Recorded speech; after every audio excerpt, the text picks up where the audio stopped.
हाय, हम Janhvi. Welcome to JEE with Janvi.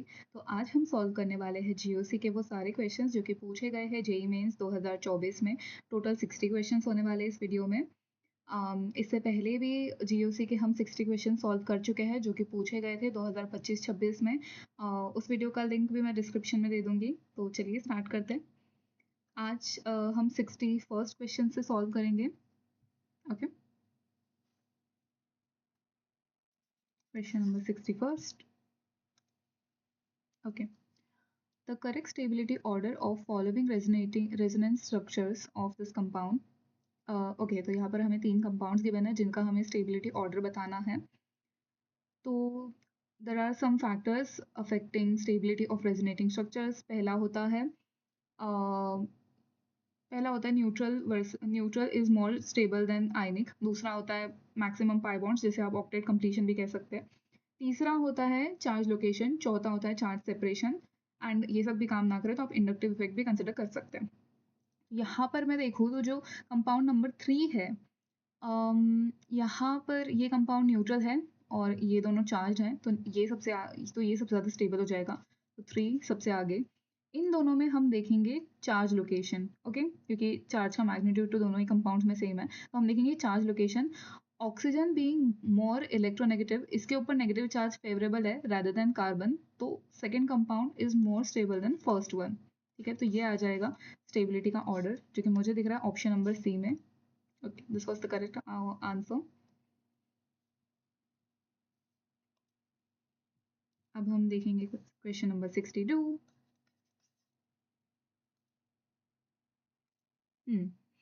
Total number of stereo isomers possible for given structure. Okay, तो यहाँ पे हमें एक स्ट्रक्चर गिवन है और इसे हमें total number of stereo isomers बताना है। तो यहाँ पर मैं बता दूँ तो ये एक ब्रांच है जो कि ज्योमेट्रिकल आइसोमेरिज्म शो करेंगी। ये दूसरी ब्रांच है जो कि ज्योमेट्रिकल आइसोमेरिज्म शो करेंगी। एंड इस कार्बन पर आप फोकस करो तो ये हो जाएगा chiral carbon.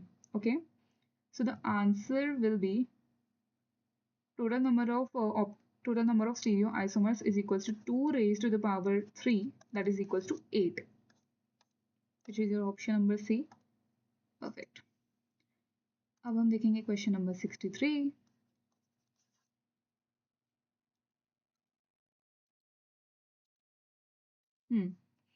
Methods used for purification of organic compounds are based on। तो ये एक थेरेटिकल क्वेश्चन है। इसमें मैं तो ज़्यादा कुछ बता नहीं पाऊंगी। अगर आपने थ्योरी पढ़ी है तो ही आप इसका आंसर दे पाओगे। सो इसका आंसर है nature of compounds and presence of impurity. Methods used for purification of organic compounds are based on nature of compounds and presence of impurity. तो इसका आंसर है सी। परफेक्ट। अब हम देखेंगे question number 64।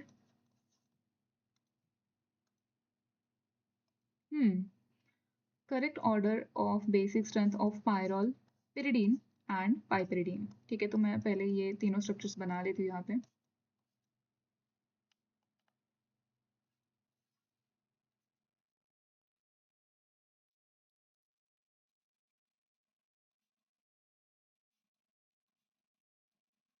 This is your pyrrole,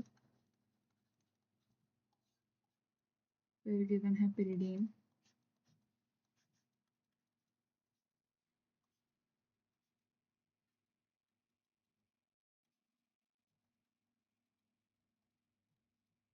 और फिर given है पाइपरिडीन।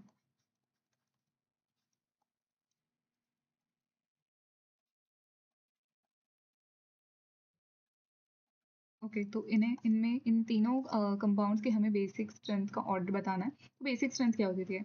तो basicity is directly proportional two electron pair donation tendency. ठीक है, तो इन सब में से कौन सा इलेक्ट्रॉन सबसे इजीली दिया जा सकता है? देखो, पायरॉल तो एक एरोमेटिक कंपाउंड है। ठीक है, ये एक एरोमेटिक कंपाउंड है एंड इसमें ये जो लोन पेयर है ये एरोमेटिसिटी में पार्टिसिपेट कर रहा है। एंड हमें पता है दैट तो ये लोन पेयर डीलोकलाइज्ड है। ओके, एंड हमें पता है that delocalised lone pair are less basic as compare to localised lone pair. तो इस कंपाउंड की बेसिसिटी तो अपने आप कम हो जाती है। ठीक है, तो पायरॉल तो ऑलरेडी पीछे आ जाएगा। रही बात पाइपरिडीन और पिरिडीन की, तो इसमें क्या है ना, यहाँ पर हम इंडक्टिव, यहाँ पर इन दोनों के बीच में क्या है ना, ओके, आप देखिए, पेरिडीन में भले ही रेजोनेंस तो हो रहा है, बट ये लोन पेयर रेजोनेंस में पार्टिसिपेट नहीं कर रहा है, तो दोनों ही लोन पेयर लोकलाइज्ड है। लेकिन यहाँ पर क्या हो रहा है, यहाँ पर ये जो CH2 ग्रुप्स लगे, ये प्लस आई इफेक्ट दिखाएंगे और इस नाइट्रोजन एटम पर इलेक्ट्रॉन डेंसिटी बढ़ाएंगे, ठीक है, जिसकी वजह से इस इलेक्ट्रॉन ना इस लोन पेयर को डोनेट करना is easy as compare to इस लोन पेयर को डोनेट करना। ठीक है, आप हाइब्रिडाइजेशन से भी समझ सकते हैं कि ये नाइट्रोजन थोड़ा ज़्यादा इलेक्ट्रोनेगेटिव है, तो ये जल्दी लोन पेयर नहीं देगा, ये जल्दी दे देगा क्योंकि ये sp3 हाइब्रिडाइज्ड है। ओके, तो आप कुछ भी जो आपको ठीक लगे आप वो रीज़न यूज़ कर सकते हैं। एंड या तो pyridine देन पाइपरिडीन, ऐसा कुछ ऑर्डर होना चाहिए हमारा बेसिसिटी का। सबसे आगे पाइपरिडीन, देन pyridine, देन पायरॉन। परफेक्ट। अब हम देखेंगे question number 65।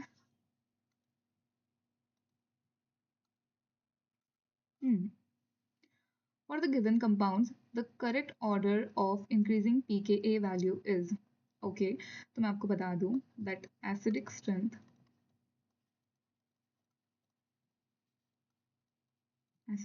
is directly proportional to Ka,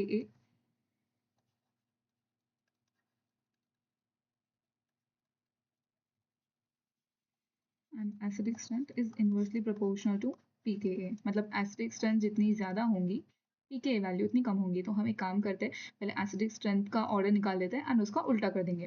okay, तो यहाँ पे मैं कंपाउंड्स इस तरीके से लिख देती हूँ, A B C D and E। तो A जो कंपाउंड है वो तो मुझे रेफरेंस मॉलिक्यूल ही दिख रहा है, ठीक। B में ये जो NO2 ग्रुप है ये -M लगा रहा है।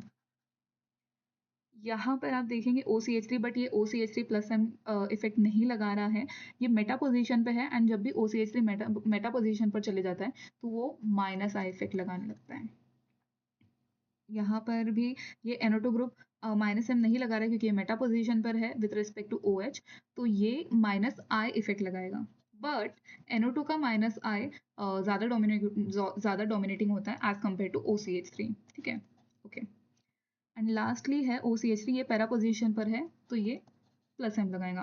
Now acidic strength is directly proportional to stability of conjugate base. तो -M जो इलेक्ट्रॉन विड्रॉइंग ग्रुप्स होते हैं वो कॉन्जुगेट बेस को स्टेबलाइज करता है, और जो इलेक्ट्रॉन डोनेटिंग ग्रुप होते हैं वो उसे डिस्टेबलाइज करेंगे।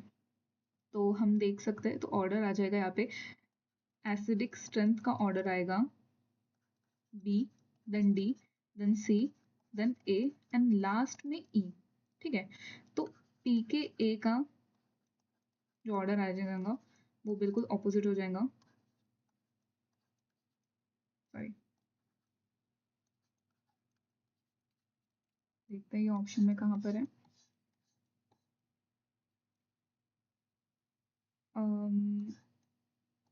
हम कुछ गलती कर रहे हैं क्या?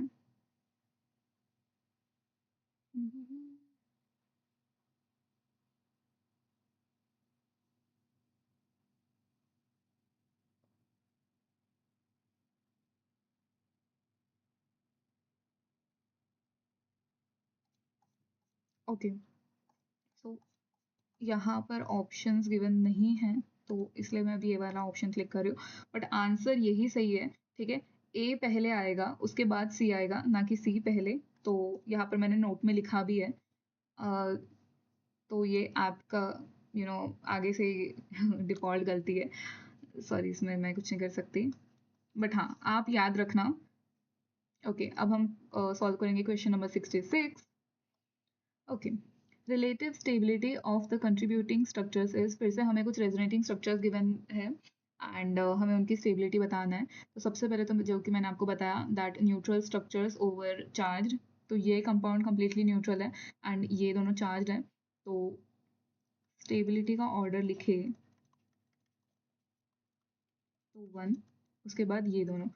अब दोनों में ही चार्ज का मैग्नीट्यूड सेम है, लेकिन इस कंपाउंड में नेगेटिव चार्ज ऑक्सीजन पर है, इस कंपाउंड में नेगेटिव चार्ज कार्बन पर है, तो यहाँ पर होगा।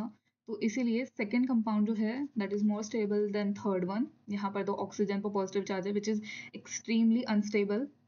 ओके, तो ऐसा कुछ ऑर्डर आ जाएगा 1 2 3, option number D. Perfect.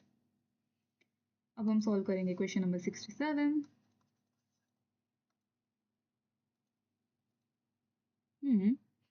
How many compounds among the following compounds show inductive mesomeric as well as hyperconjugation effect. तो हमें बताना है कि गिवन जो कंपाउंड्स है इसमें से कितने ऐसे कंपाउंड्स है जो कि इंडक्टिव, मेसोमेरिक और हाइपरकॉन्जुगेशन तीनों इफेक्ट्स दिखा सकते हैं।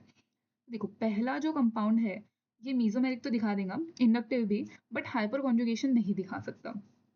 सेकेंड जो कंपाउंड है, हाँ, ये जो सी डबल बॉन्ड ओ है, ये मेसोमेरिक इफेक्ट भी दिखा सकता है, इंडक्टिव इफेक्ट भी दिखा सकता है। एट द सेम टाइम ये जो डबल बॉन्ड है, ठीक है, ये जो अल्कीन है, इसके एडजेसेंट जो कार्बन है, जो उनके अल्फा हाइड्रोजन होंगे उन्हें हम उनके जो हाइड्रोजन होंगे उन्हें हम अल्फा हाइड्रोजन कह सकते हैं। And alkyne shows hyper conjugation, हम सबको पता ही होगा। तो ये जो कंपाउंड है ये तो दिखा रहा है, ठीक है, तो सेकेंड कंपाउंड दिखा रहा है। नहीं, इस कंपाउंड के पास तो कोई भी सोर्स नहीं है। इस कंपाउंड में ये भी कंपाउंड नहीं दिखा रहा है। हाँ, ये कंपाउंड दिखा रहा है, NO2 मेसोमेरिक दिखा देगा, NO2 माइनस आई इफेक्ट भी दिखा देगा। एंड यस, ये जो डबल बॉन्ड है यहाँ के अल्फा हाइड्रोजन की वजह से हाइपरकॉन्जुगेशन दिखा सकता है। So this is our fifth compound. Perfect. यहाँ पर भी सेम। सिक्स कंपाउंड भी दिखा सकता है तीनों इफेक्ट्स। सेवेंथ कंपाउंड में ये मेसोमेरिक इफेक्ट नहीं दिखा पाएगा। एंड एट्थ कंपाउंड भी, हाँ, तीनों इफेक्ट दिखा सकता है। ओके, तो वो चार ऐसे कंपाउंड्स हैं जो कि तीनों इफेक्ट्स दिखा सकते हैं। परफेक्ट। अब हम सॉल्व करेंगे क्वेश्चन नंबर 68।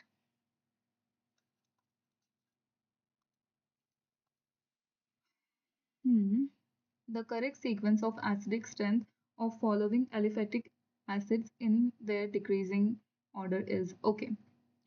तो आप ऐसा भी कर सकते हैं कि हमें देखो, हमें यहाँ पे बताया नहीं गया है कि हमें कौन सा हाइड्रोजन निकालना है। तो ऐसे क्वेश्चंस में आप क्या कीजिए, कंपाउंड में जो सबसे एसिडिक हाइड्रोजन दिख रहा है आप उसे निकालिए। जैसे कि यहाँ पर जो कार्बोक्सिलिक एसिड का हाइड्रोजन है वो सबसे ज़्यादा एसिडिक होगा।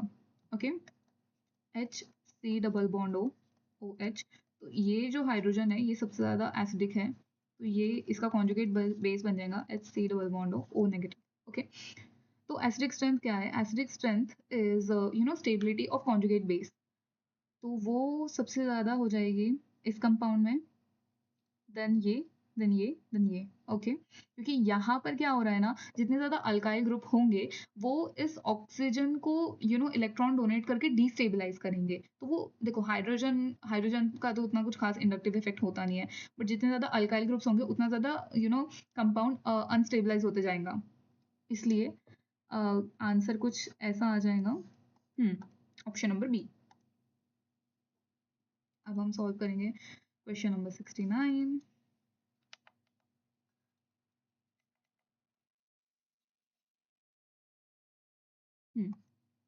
IUPAC name of following hydrocarbon is.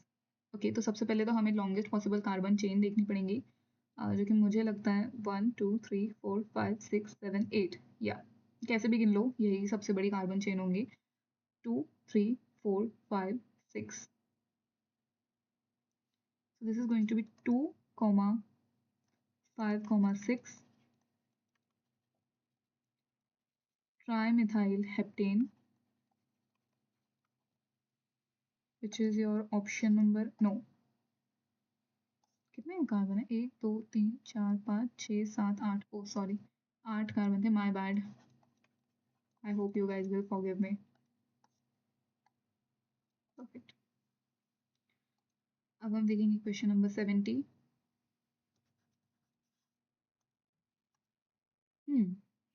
Total number of aromatic compounds among the following compounds is. तो हमें बताना है कि यहाँ पे जितने भी कंपाउंड्स गिवन है इसमें से कौन कौन से कंपाउंड्स एरोमेटिक है। ओके, तो ये कंपाउंड तो एरोमेटिक नहीं है क्योंकि इसमें कंप्लीट कॉन्जुगेशन ही नहीं है।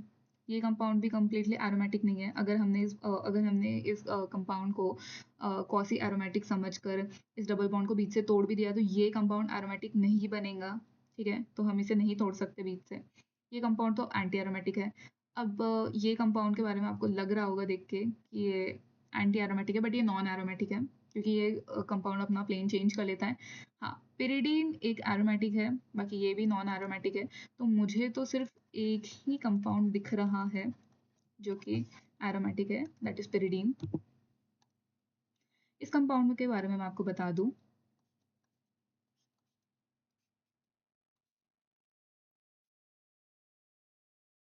एक्चुअली ये जो कंपाउंड है हमें देखकर लगता है कि ये एंटी एरोमेटिक होगा, बट ये एंटी एरोमेटिक नहीं होता है, क्योंकि देयर इज अ रूल कि जो रिंग्स सात जिन जिन रिंग्स में 7 या 7 से ज़्यादा मेंबर्स होते हैं वो फ्लेक्सिबल होती है। तो अगर उनका नेचर एंटी एरोमेटिक होता है तो वो अपना प्लेन चेंज कर लेती है एंड वो नॉन एरोमेटिक बन जाती है, because of course non aromatic is more stable then anti aromatic. तो ये कंपाउंड भी कुछ ऐसा ही करता है, ये भी अपना प्लेन चेंज कर लेता है एंड इस तरीके से, सॉरी आई मीन इस तरीके से कुछ टब शेप बना लेता है। ओके, तो ये कंपाउंड आगे से आपको कहीं पर भी दिखे तो इसे एंटी एरोमेटिक मत समझना, ये नॉन एरोमेटिक है। आगे बढ़ते हैं क्वेश्चन नंबर 71 की तरफ। Hmm number of optically active compounds from the following is. तो ठीक है, ये कंपाउंड तो ऑप्टिकली इनएक्टिव है, क्योंकि यहाँ से प्लेन ऑफ सिमेट्री पास कर सकती है, यहाँ पर ये भी प्लेन ऑफ सिमेट्री पास कर सकती है। ये कंपाउंड भी नहीं। हाँ, ये कंपाउंड मुझे लग रहा है कुछ खास। यहाँ पर क्लोरीन है एंड ये कायरल कार्बन है एंड बस एक ही कंपाउंड ऐसा है जो कि ऑप्टिकली एक्टिव है, तो आंसर आ जाएगा 1। परफेक्ट। अब हम देखेंगे क्वेश्चन नंबर 72।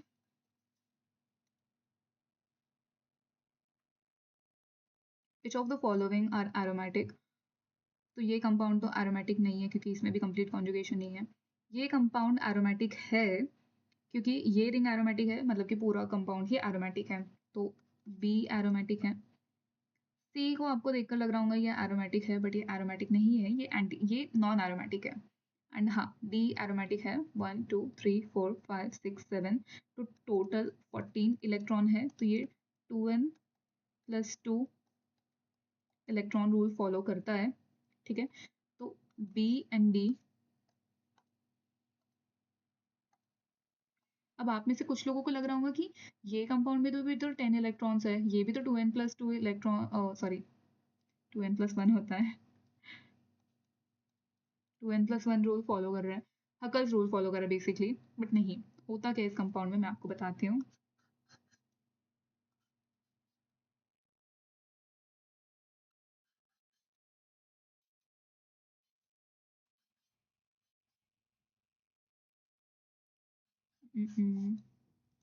ओके,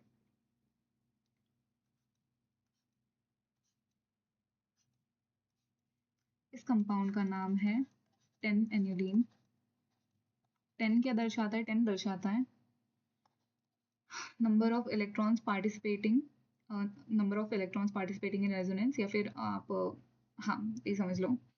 तो देखो यहाँ पर क्या होता है ना, इस कंपाउंड में हमें इसे देखकर लगता है कि ये एरोमेटिक होगा, बट ये एरोमेटिक नहीं होता है। यहाँ पर जो दो हाइड्रोजन होते हैं, इनके बीच में आपस में काफ़ी रिपल्शन होता है, तो इसलिए उस रिपल्शन को मिनिमाइज करने के लिए ये कंपाउंड अपना प्लेन लूज कर देता है। एंड जैसे कि मैंने आपको बताया कि जिन रिंग्स में 7 या 7 से ज़्यादा कार्बन होते हैं वो फ्लेक्सिबल होते हैं, तो अगर उनमें कुछ वो अगर एंटी एरोमेटिक है या फिर उनमें कुछ रिपल्शन की दिक्कत आ रही है, तो वो अपना प्लेन चेंज कर सकती है। तो वही इस कंपाउंड में भी होता है, इनके ये दोनों हाइड्रोजन के बीच में इतना रिपल्शन होता है कि ये कंपाउंड अपना प्लेन चेंज कर लेता है एंड ये नॉन एरोमेटिक बन जाता है। तो आगे से आप याद रखना, ये कंपाउंड्स रिपीट होते रहते हैं, तो आपको ये सब याद होने चाहिए। Okay, so perfect. इस क्वेश्चन का आंसर था ऑप्शन नंबर ए। अब हम देखेंगे question number 73। Below are two statements, statement based question है। स्टेटमेंट वन कहता है ये जो कंपाउंड है IUPAC name of compound A is this thing. तो अगर हम नंबरिंग यहाँ से शुरू करें तो 1 2 3 4, so this is going to be 2,4 dinitro 1 chlorobenzene, ऐसा कुछ। बट यहाँ तो ऐसा कुछ नहीं दिख रहा है, तो स्टेटमेंट नंबर 1 तो बिल्कुल गलत है, क्योंकि यहाँ पे नंबरिंग ही सही से नहीं की गई है। स्टेटमेंट नंबर 2 कहता है IUPAC name of compound B is this thing. So this is going to be 2 methyl, sorry, ethyl पहले आएगा क्योंकि alphabetical order, 4 ethyl 2 methyl aniline जो कि सही है.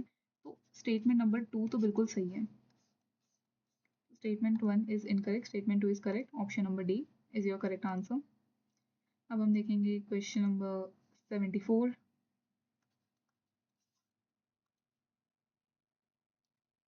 The number of optical isomers in following compound is. तो मैं ये compound बना लेती हूँ यहाँ पे.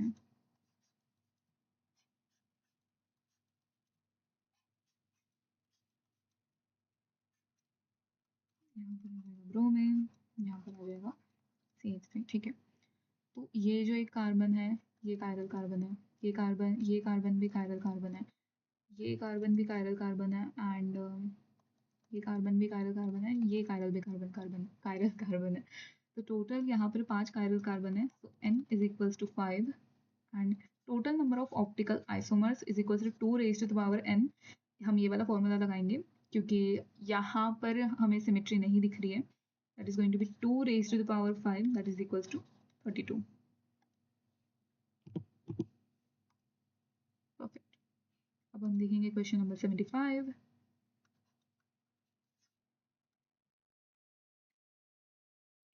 ये भी एक स्टेटमेंट बेस्ड क्वेश्चन है. The incorrect statement regarding the geometrical isomers of 2-butene. तो 2-butene के 2 geometrical isomers होते हैं, मैं आपको बता दूं. ये होता है cis-2-butene एंड ये होता है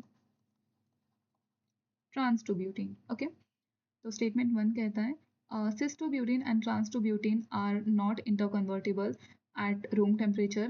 ये बिल्कुल सही है कि रूम टेम्परेचर पर एक्चुअली ये दोनों इंटरकन्वर्टेबल नहीं होते हैं क्योंकि यहाँ पर इस डबल बॉन्ड की वजह से एक एनर्जी बैरियर रहता है जो कि रूम टेम्परेचर पर इतनी एनर्जी नहीं मिलती है कि हम उसे क्रॉस कर सके. तो ये इंटरकन्वर्टेबल नहीं होते रूम टेम्परेचर पर. आप इस फैक्ट को याद भी रख सकते हो. Trans two butene is more stable than cis two butene. ये तो सही है क्योंकि ये ज़्यादा स्टेबल होता है.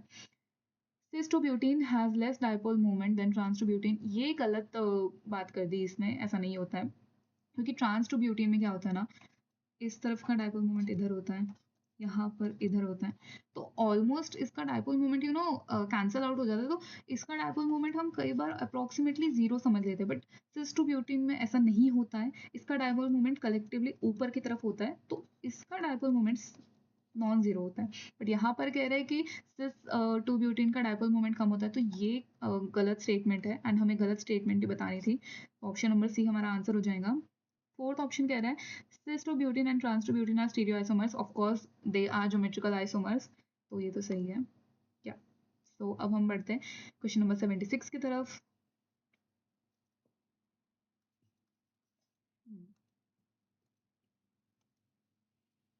The correct arrangement for decreasing order of electrophilic substitution for above compounds is. तो जिसको नहीं पता मैं उन्हें बता दूं that rate of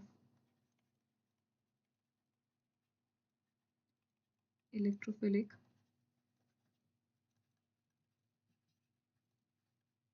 substitution reaction is directly proportional to electron density on benzene ring. Okay. यहाँ पर हमें 4 कंपाउंड गिवन है. 1 2 3 4. यहाँ पर तो CH3 हाइपर कॉन्जुगेशन भी दिखा सकता है. At the same time plus I effect भी दिखा सकता है. सेकेंड तो रेफरेंस मॉलिक्यूल है. यहाँ पर OCH3 प्लस M इफेक्ट दिखाएगा और CF3 तो माइनस आई इफेक्ट दिखाएगा. तो यहाँ पर ऑर्डर कुछ इस तरीके से बन जाएगा. दैट 3 सबसे आगे, then 1, then 2, then 4. 3 1 2 4. Option number B. Perfect. Question number 77.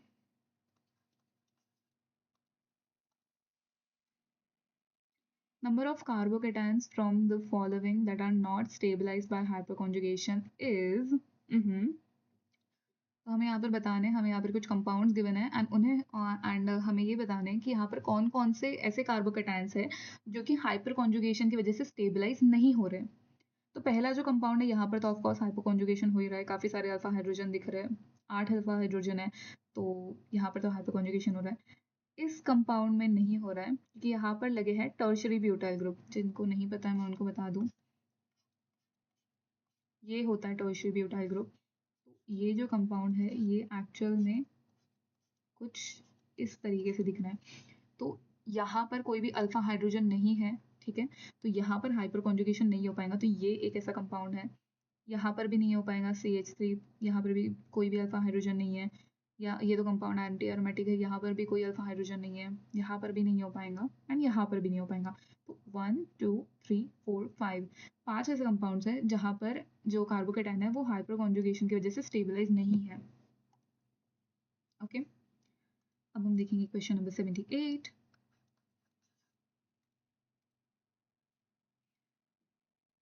Functional group present in sulphonic acid is, तो ये तो थोड़ा सा ज़्यादा इजी क्वेश्चन पूछ लिया इन्होंने। तो ये होता है हमारा सल्फोनिक एसिड फंक्शनल ग्रुप, ठीक है। तो या एक्साइटमेंट में आके ये आप टिक मत कर लेना, SO3H, ठीक है, इसे कंडेंस्ड फॉर्म में हम SO3H लिख सकते हैं। क्योंकि कई बार ऐसा होता है ना कि हमारे दिमाग में इस ये इमेज आ जाती है एंड हमें ये ऑप्शन दिख जाता है, तो हमें लगता है कि चलो यही होगा, तो नीचे के ऑप्शंस की तरफ हमारा ध्यान जाता ही नहीं है एंड आता हुआ क्वेश्चन भी हम गलत कर देते, तो आपको ऐसा नहीं करना है। क्वेश्चन नंबर C ही आंसर होगा। ओ सॉरी, वो मैंने डिसलेक्ट कर दिया था वापस से, कोई बात नहीं। Question number 79।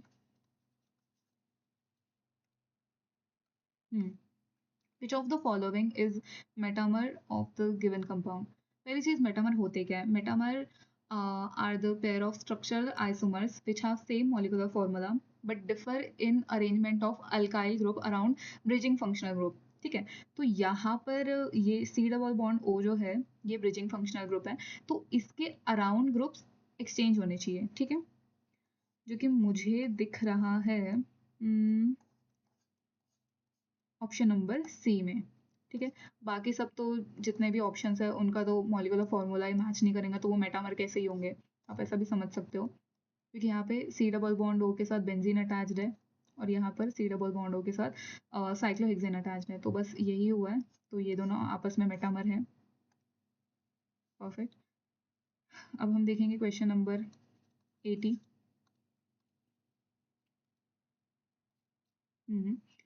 ओके, तो मैच द कॉलम वाला क्वेश्चन है। यहाँ पर हमें कुछ कंपाउंड्स गिवन है एंड हमें बताना है कि वो आपस में कौन सा आइसोमेरिज्म शो करते हैं। ओके, तो पहले मैं कंपाउंड्स बना लेती हूँ।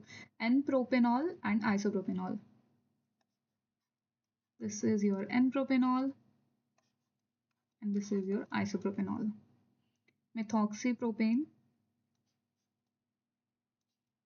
sorry, okay,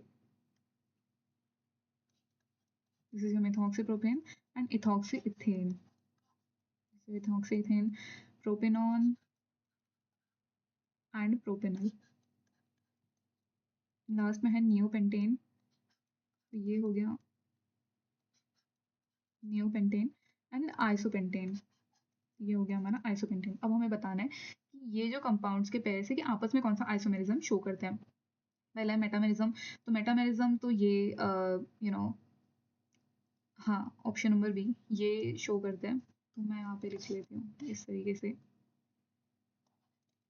ए के साथ 1, बी के साथ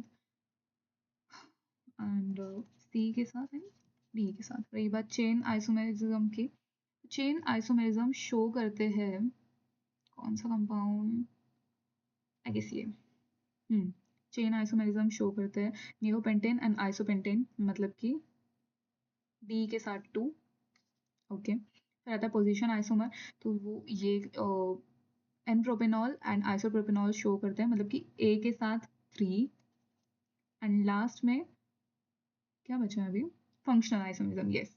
तो ये तो काफ़ी कई बार मतलब हमें एग्जांपल भी दिया जाता है that propanone and propanal are functional isomers, ठीक है, क्योंकि इनका मॉलिक्यूलर फॉर्मूला सेम है फंक्शनल ग्रुप अलग है, दैट इज 4। तो ये हो जाएगा 1432। मैंने कुछ गलत किया है क्या? वेट अ मिनट, हो सकता है कि मैंने कुछ गलत किया हो।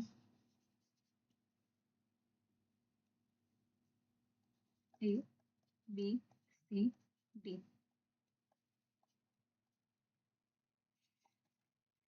जो अल्कोहल है ये इथॉक्सीप्रोपेन एंड इथॉक्सीप्रोपेन, ये तो मेटामेरिज्म ही शो कर रहा है, मतलब कि बी के साथ तो 2 ही है, ये तो फंक्शनल आइसोमेरिज्म मतलब कि 4 ही है, ठीक है। पोजीशन आइसोमेरिज्म ए के साथ 3 आना चाहिए ना, एंड डी के साथ कौन सा आएगा? 3 2।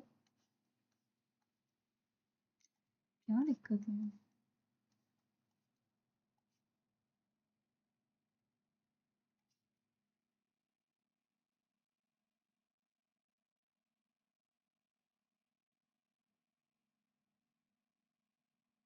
ओ, मैंने ही गलत लिख दिया यहाँ पे, आंसर तो ये होगा, वही तो, सॉरी, ये आंसर हो जाएगा, it is option number C. Perfect. अब हम देखेंगे question number 81। The correct nomenclature for the, इसे अभी हमें दोबारा से इसका आईपीएसी नेम बताना है। अगर आप देख पा रहे हो तो ये है कार्बोक्सिलिक एसिड, एंड यस, यही सबसे ज़्यादा सुपेरियर फंक्शनल ग्रुप दिख रहा है, तो इसी से नंबरिंग स्टार्ट होंगी। एंड ये है एल्डिहाइड और ये है अल्कोहल, लेकिन आप देख सकते हैं दैट एल्डिहाइड का कार्बन पेरेंट चेन में शामिल नहीं होगा, क्योंकि हमारी ये पेरेंट चेन हो जाएंगी, तो एल्डिहाइड का कार्बन पेरेंट चेन में शामिल नहीं होगा।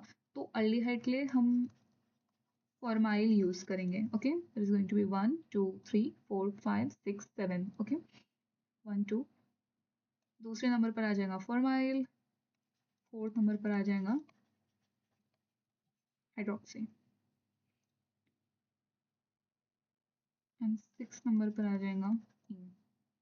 अगर आपसे दिक्कत होती है या फिर आप इन लोकेंड्स को लगाते वक्त कुछ अल्फ़ाबेटिकल मिस्टेक कर देते हो, तो आप ऐसे भी कर सकते हो ताकि आप मिस्टेक्स ना करो। तो चलो लिखते हैं, this is going to be 2 formyl,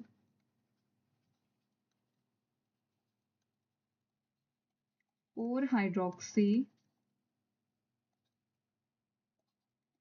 hept 6 en, 1 oic acid.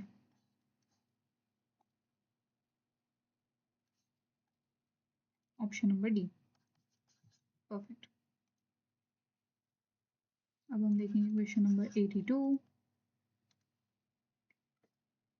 हाँ, ओके, प्योरिफिकेशन ऑफ कंपाउंड का क्वेश्चन है। Using the given figure the ratio of R F values of sample A and sample C is. तो पहली चीज are F value क्या होती है मैं आपको बताती हूँ।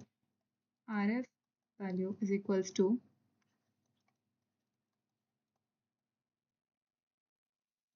Distance traveled by sample, the whole upon distance traveled by solvent, ठीक है। तो यहाँ पर हमें R F value of A upon R F value of C का रेशो बताना है। तो यहाँ पर सॉल्वेंट तो सेम ही है दोनों केसेस में, मतलब R F value is directly proportional to distance travelled by sample, okay. तो R F value of A whole upon R F value of C is equal to distance travelled by A divided by distance travelled by C. तो A ने base line से कितना distance travel किया है? 5 centimetre, and सी ने base line से कितना distance travel किया है? 10 centimetre, which comes out to be 0.5। आप इसे 5 into 10 raise to the power -1 भी लिख सकते हैं, या फिर 50 into 10 raise to the power -2 लिख सकते हैं, जो कि, और हमें इसी फॉर्मेट में आंसर देना है। आंसर आ जाएगा 50, परफेक्ट। अब हम देखेंगे क्वेश्चन नंबर 83।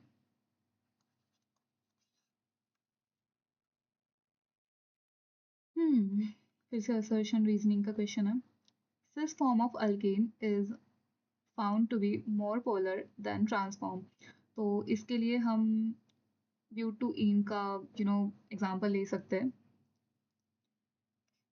तो ये हो जाएगा सिस ब्यूटुइन एंड ये हो जाएगा ट्रांस ब्यूटुइन। ओके, तो यहाँ पर कह रहा है that this form of alkene is found to be more polar than trans form of alkene. मतलब इसका कहना है दैट सिस फॉर्म की पोलैरिटी ज़्यादा होती है as compare to trans form. तो ठीक है, ये बात सच है क्योंकि polarity is directly proportional to dipole moment. And हम सबको पता है दैट सिस फॉर्म का डायपोल मोमेंट ज़्यादा होता है ट्रांस फॉर्म से, क्योंकि इसका कलेक्टिवली ऊपर आता है एंड इसका तो मोस्टली कैंसल आउट ही हो जाता है। ठीक है, तो ठीक है, असर्शन तो सही है। रही बात रीज़न की, dipole moment of trans isomer of 2 butene is 0। तो आर भी सही है, but to be honest okay, R भी सही है। एंड देखो, देखा जाए तो इस असर्शन के लिए और भी बेटर रीज़न दिया जा सकता था, बट ये भी समहाउ चल जाएगा। एंड एनटीए ने यही किया था, एनटीए ने इस असर्शन के लिए इस रीज़न को सही एक्सप्लेनेशन माना था। ओके, एंड एनटीए ने आंसर दिया था option number C option. But मेरे ख्याल से मुझे ऐसा लगता है कि यहाँ पर आप थोड़ी जनरल बात कर रहे हो और आप यहाँ पर स्पेसिफिक हो गए हो। एंड फिर असर्शन के लिए this is not the best explanation. Language थोड़ी और अच्छी रह सकती थी, पर never mind, NTA being NTA. आगे बढ़ते हैं क्वेश्चन नंबर 84 पर।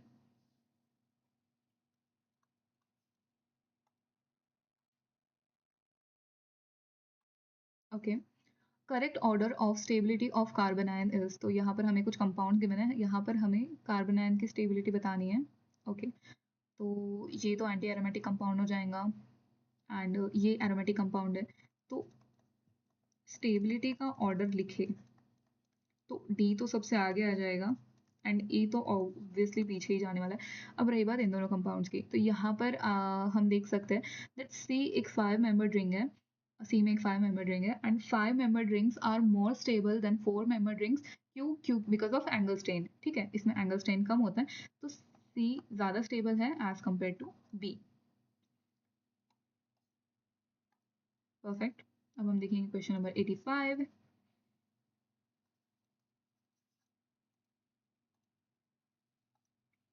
The total number of sigma and pi bonds in this compound is. तो ऐसे में मैं क्या करती हूँ ना, पहले तो हेक्स मतलब कि 6 कार्बन की पेरेंट चेन रहेंगी, तो पहले मैं बॉन्ड लाइन स्ट्रक्चर बना लेती हूँ।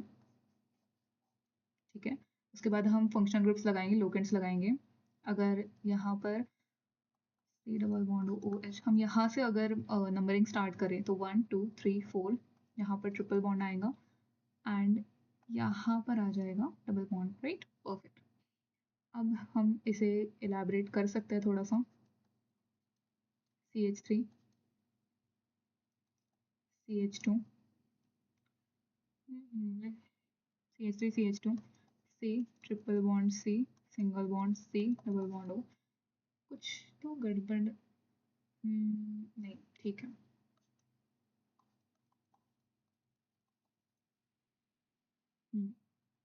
तो अब हमें इसके बताने सिग्मा प्लस पाई बॉन्ड्स। तो 3 4 5 6 7 8 9 10 11 12 13 14 15 16 17 18। तो मुझे तो लगता है कि 18 है number of sigma plus pi bonds. देखते हैं। Yes, the correct answer is 18। तो आप ऐसा कर लो तो थोड़ा अच्छा है, क्योंकि पहले ही ये थोड़ा इंटीजर बेस्ड क्वेश्चन है। तो अगर आप थोड़ा पहले बॉन्ड लाइन बना लो और फिर ऐसे कर लो तो अच्छा हो जाता है, मिस्टेक्स होने के चांसेस कम हो जाते हैं। Question number 86। What will be the decreasing order of basic strength of the following conjugate bases? तो यहाँ पर हमें कुछ conjugate bases given है एंड यहाँ पर हमें उनकी basic strength का ऑर्डर पूछ रहे हैं। तो व्हाट इज बेसिक स्ट्रेंथ, हम बेसिसिटी भी कह सकते हैं। तो basicity is directly proportional two electron pair donation tendency, या फिर हम ऐसे भी देख सकते हैं कि कहाँ, मतलब इलेक्ट्रॉन पेयर डोनेशन टेंडेंसी ना, मतलब कि इलेक्ट्रॉन कितनी इजीली डोनेट किया जा सकता है। तो वो जब कब डोनेट किया जा पाएगा, जब वो कम स्टेबल होगा। ठीक है। तो यहाँ पर हम इन कंपाउंड की स्टेबिलिटी का ऑर्डर पता कर लेते हैं, उसका ऑपोजिट ही हो जाएगा बेसिसिटी का ऑर्डर। तो स्टेबिलिटी, यहाँ पर आप देख सकते हैं दैट ये तीनों कंपाउंड में जो जिसमें नेगेटिव चार्ज है वो है ऑक्सीजन, बट यहाँ पर क्लोरीन पर नेगेटिव चार्ज आ जाएगा। मैं आपको दिखा ही देती हूँ। OH minus, OR minus, CH3, C double bond O minus and Cl minus. तो क्या होता है ना, यहाँ पर क्लोरीन थर्ड पीरियड का एलिमेंट है, तो इसका साइज बड़ा होता है, तो उस वजह से क्या होता है कि ये जो नेगेटिव चार्ज है ये इसके और ये अच्छे से डिस्पर्स हो जाता है, ठीक है। तो ये नेगेटिव चार्ज ज़्यादा स्टेबल होता है on chlorine as compare to oxygen. तो स्टेबिलिटी में Cl नेगेटिव आगे आ जाएगा। अब रही बात इन तीनों में, तो यहाँ पर तो रेजोनेंस है, तो ये ऑक्सीजन रेजोनेंस शो कर सकता है, तो ये भी स्टेबल हो गया। अब रही बात इन दोनों की, तो यहाँ पर OH नेगेटिव ज़्यादा स्टेबल है as compare to OR negative. क्यों? क्योंकि ऑक्सीजन पर ऑलरेडी नेगेटिव चार्ज है। अब जो R ग्रुप है, मतलब कि अल्काइल ग्रुप है, तो वो प्लस आई इफेक्ट दिखाकर ऑक्सीजन को और डिस्टेबलाइज कर रहा है। ऑक्सीजन पर ऑलरेडी एक्स्ट्रा चार्ज है और ये प्लस आई इफेक्ट देकर और इलेक्ट्रॉन डोनेट कर रहा है, तो ऑक्सीजन विल गेट डिस्टेबलाइज। तो OH नेगेटिव ज़्यादा स्टेबल हो जाएगा as compare to OR negative. और बेसिसिटी का जो ऑर्डर होगा वो एग्जैक्टली ऑपोजिट आ जाएगा, दैट इज Cl नेगेटिव सबसे पीछे, CH3, C double bond O negative उसके बाद, फिर OH negative and then OR negative सबसे आगे। तो मुझे दिख रहा है ऑप्शन नंबर डी में, and yes, option number D is indeed the correct answer. अब हम देखेंगे question number 87। Which among the following is incorrect statement. तो यहाँ पर हमें कुछ स्टेटमेंट्स गिवन है। The electromeric effect is temporary effect. Yes, electromeric effect is obviously a temporary effect, ये तो सही है। Hydrogen ion H plus shows negative electromeric effect. नहीं, ये तो बिल्कुल गलत बात कर दी इसने। अगर आपको पता नहीं है कि इलेक्ट्रोमेरिक इफेक्ट क्या होता है, अगर आप 11th में हो तो आप ऐसे याद कर सकते हो कि जो पॉजिटिव इलेक्ट्रोमेरिक इफेक्ट होता है उसमें क्या होता है ना, पॉजिटिवली चार्ज चीज़ आती है और पॉजिटिवली चार्ज चीज़ ही बनती है। ओके, जैसे कि H प्लस, ठीक है, H प्लस एक पॉजिटिवली चार्ज चीज़ है, और जो नेगेटिव इलेक्ट्रोमेरिक इफेक्ट होता है उसमें कोई नेगेटिवली चार्ज चीज़ आती है, ठीक है, जैसे कि Cn नेगेटिव। तो यहाँ पर वही मेरा कहना है, ये ऐसा कह रहा है कि hydrogen ion shows negative electromeric effect. जी नहीं, हाइड्रोजन बीइंग पॉजिटिवली चार्ज तो वो भी प्लस ही इफेक्ट ही दिखाएगा, आप इसे याद रख सकते हैं। Next, the organic compound shows electromeric effect in the presence of reagent only. Yes, that's true, इसलिए वो टेम्पररी इफेक्ट भी कहलाता है। And electromeric effect dominates over inductive effect, ये भी सही बात है, क्योंकि इंडक्टिव इफेक्ट तो बहुत ही ज़्यादा पुअर एंड वीक इफेक्ट है, तो इलेक्ट्रोमेरिक इफेक्ट समहाउ उसे डोमिनेट करता है। तो ऑप्शन नंबर बी, क्योंकि हमें इनकरेक्ट स्टेटमेंट बताना था और यही यहाँ पर इनकरेक्ट स्टेटमेंट मुझे दिखाई दे रहा है। Question number 88।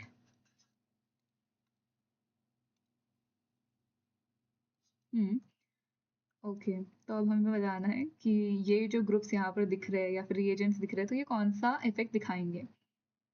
तो ये जो NH2 ग्रुप है, ये यहाँ पर प्लस R इफेक्ट दिखाएगा, ठीक है, इलेक्ट्रॉन डोनेट करके बेंजीन पर इलेक्ट्रॉन डेंसिटी बढ़ा देगा। तो A पर आ जाएगा 4, A की मैचिंग हो जाएंगी 4 के साथ। हाँ, यहाँ पर जैसे मैंने अभी आपको बताया, मैं एक्सप्लेन करती हूँ।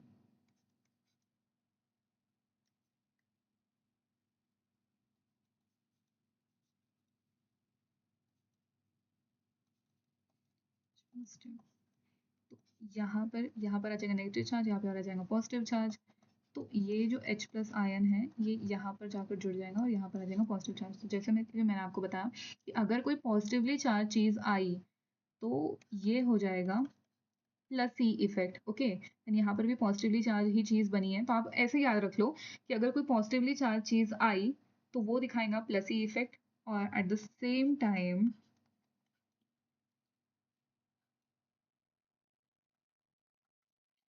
Cn माइनस, जब ये जब ये पाई बॉन्ड टूटेगा तो यहाँ पे आ जाएगा नेगेटिव चार्ज, यहाँ पे आ जाएगा पॉजिटिव चार्ज, तो Cn नेगेटिव यहाँ पर अटैक करेगा।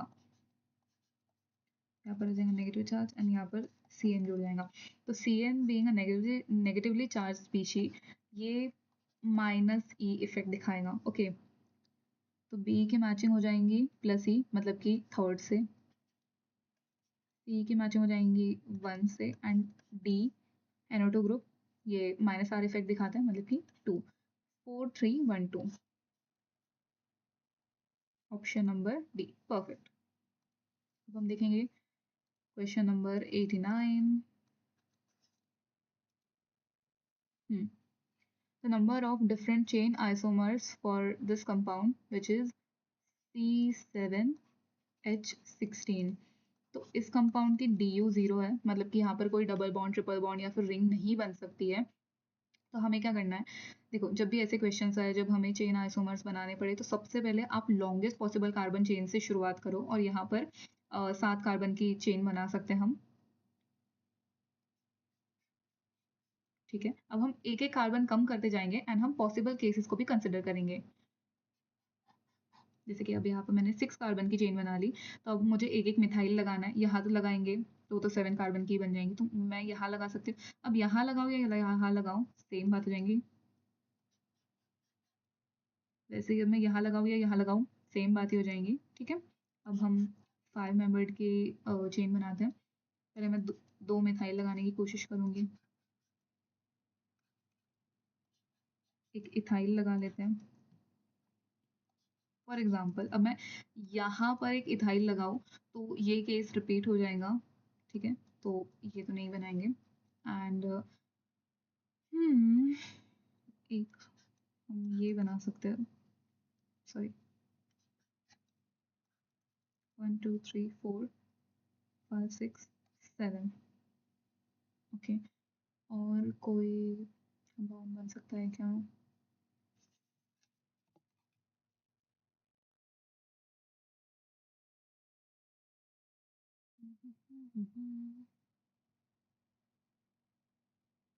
फाइव मेंबर्ड, 7 मेंबर्ड बना लिया, 6 मेंबर्ड भी बना लिया।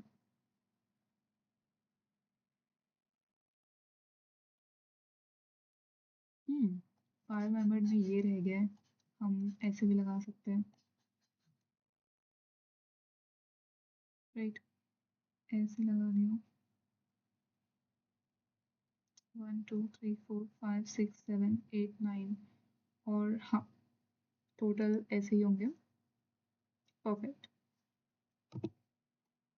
हम्म तो ऐसे 9 स्ट्रक्चर्स बन जाएंगे। यहाँ पर हमने कोई भी कायरल कार्बन या फिर ऐसा कोई भी केस कंसिडर नहीं किए, क्योंकि हमें सिर्फ और सिर्फ चेन आइसोमर्स बताने थे, स्टीरियो आइसोमर्स इंक्लूड नहीं करने थे।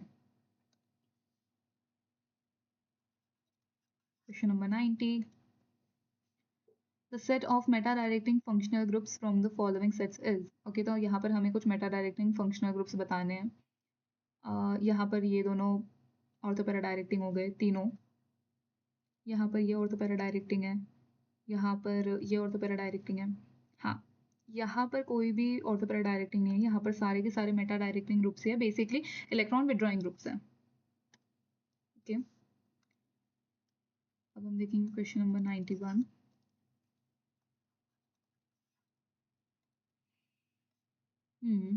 Okay, Lassaigne's test is used for detection of. Okay, ये तो एक थ्योरेटिकल क्वेश्चन है, अगर आपने पढ़ा होगा तो आप फटाक से टिक करके आगे निकल जाओगे। तो इसका आंसर है nitrogen, sulphur, phosphorus and halogen. ठीक है, इसके लिए तो आपको एनसीईआरटी पढ़नी ही होंगी, which is option number C. Perfect. Okay, तो आप सॉल्व करते हैं question number 92। The functional group that shows negative resonance effect is.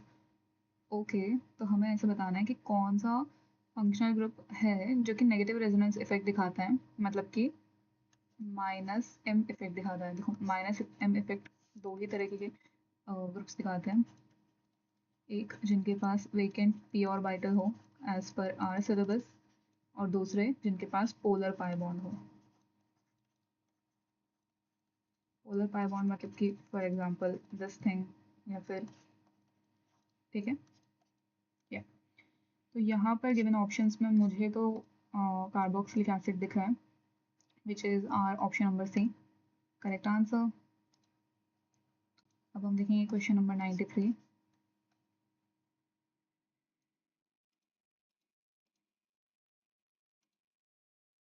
Total number of isomeric compounds including stereoisomers formed by monochlorination of this compound. Okay, तो हमें यहाँ पर एक compound given है 2-methyl-butane, पहले से बना लेते हैं। 2-methyl-butane।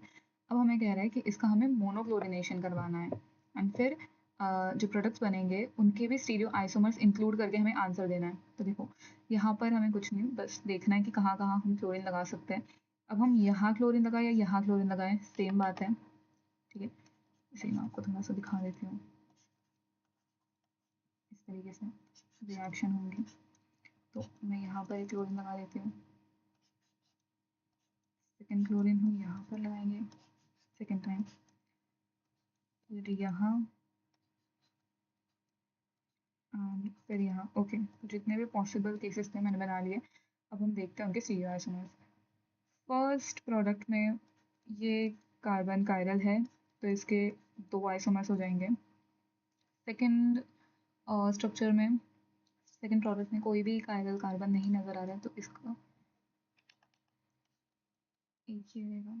यहाँ पर ये कायरल कार्बन है तो ये भी 2 हो जाएंगे एंड यहाँ पर भी कोई कायरल कार्बन नहीं है तो एक ही। तो टोटल आइसोमेरिक कंपाउंड्स मुझे तो नज़र आ रहे हैं 2 + 2 + 2 that is equals to 6।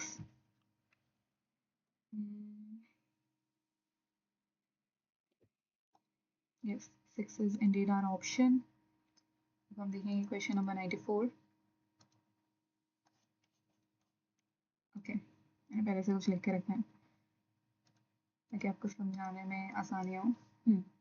So question number 94 is ionic reactions with organic compounds proceed through, और यहाँ पर हमें कुछ ऑप्शंस गिवन है, homolytic cleavage, heterolytic cleavage and all. देखो आयनिक रिएक्शंस हमें पूछ रहे हैं कि ऑर्गेनिक कंपाउंड्स, ऑर्गेनिक कंपाउंड्स में ना 2 तरीके की रिएक्शंस होती है।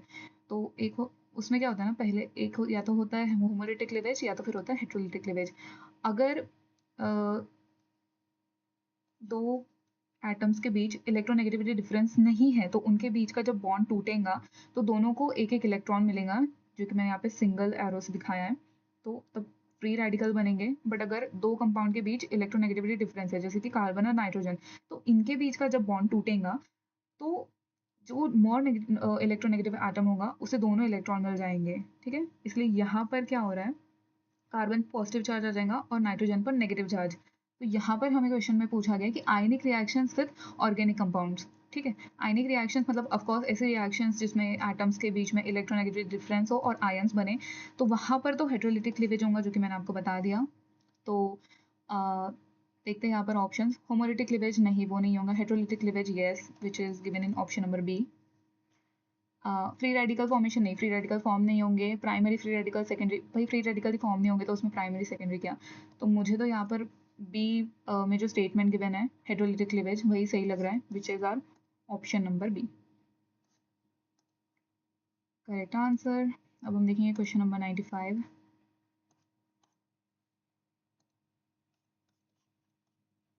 ओके, तो यहाँ पर हमें पूछा गया है which of the following compound will most easily B attacked by an electrophile. पहली चीज, इलेक्ट्रोफाइल क्या होता है? Electrophile is a species which loves electron. ऐसी स्पीशी जिसे इलेक्ट्रॉन बहुत पसंद हो। तो इलेक्ट्रोफाइल कहाँ पर अटैक करेगा? जहाँ पर उसे इलेक्ट्रॉन डेंसिटी ज़्यादा मिलेंगी। तो हमें यहाँ पर जो कंपाउंड्स गिवन है उन्हें हमें देखना है कि कौन से फंक्शनल ग्रुप की वजह से बेंजीन पर इलेक्ट्रॉन डेंसिटी बढ़ रही है। यहाँ पे जो चारों ऑप्शंस मुझे दिख रहे हैं, पहले में क्लोरीन लगाया गया, दूसरे में OH, तीसरे में कुछ नहीं, ये रेफरेंस कंपाउंड है, एंड चौथे में CH3। तो CH3 and OH both are electron donating, but OH का जो OH यहाँ पर +m इफेक्ट दिखाएगा। ठीक है, तो वो +m इफेक्ट दिखाकर बेंजीन पर इलेक्ट्रॉन डेंसिटी ज़्यादा बढ़ाएगा। यहाँ पे OH +m इफेक्ट दिखाएगा जिसकी वजह से इलेक्ट्रॉन डेंसिटी ऑन बेंजीन सबसे ज़्यादा होंगी। तो इलेक्ट्रोफाइल भी इसी कंपाउंड पर अटैक करना पसंद करेगा, which is our option number B correct answer. अब हम देखेंगे question number 96। Okay, So the question number 96 says total number of deactivating groups in aromatic electrophilic substitution reaction among the following. Okay, तो हमें ये पूछ रहा है कि aromatic electrophilic substitution reaction में deactivating groups कौन कौन से होंगे इन गिवन कंपाउंड्स में से. पहले देखते हैं deactivating groups क्या होते हैं. Groups which decrease electron density on benzene ring. ठीक है, that is electron withdrawing groups. और इलेक्ट्रॉन विड्रॉइंग ग्रुप्स क्या कौन होते हैं जिनके पास या तो पोलर पाई बॉन्ड होता है या तो फिर वेकेंट पी ऑर्बिटल होता है. अब हम यहाँ पर देख लेते हैं कि जो गिवन कंपाउंड्स हैं उनमें से कौन कौन से डीएक्टिवेटिंग ग्रुप की तरह काम करेंगे. ये जो पहला कंपाउंड है ये तो डीएक्टिवेटिंग ग्रुप है. सेकेंड कंपाउंड में बेंजीन के साथ ये नाइट्रोजन जुड़ेगा, नाइट्रोजन अटैच होगा एंड बेंजीन और नाइट्रोजन के पास जो ये लोन पेयर है ये बेंजीन के साथ रेजोनेंस करेगा और बेंजीन के ऊपर इलेक्ट्रॉन डेंसिटी बढ़ाएगा, तो उसे एक्टिवेट करेगा ना कि डीएक्टिवेट करेगा. यहाँ पर भी नाइट्रोजन जो है वो बेंजीन पर इलेक्ट्रॉन डेंसिटी बढ़ाएगा. ये हाँ, यहाँ पर भी पोलर पाई बॉन्ड है तो ये डीएक्टिवेटिंग ग्रुप की तरह काम करेगा. ऑक्सीजन भी अपना इलेक्ट्रॉन के साथ इलेक्ट्रॉन पेयर यूज करके बेंजीन के साथ रेजोनेंस करेगा. तो मुझे तो यहाँ पर कुछ मिस कर रहे हैं क्या हम? नहीं.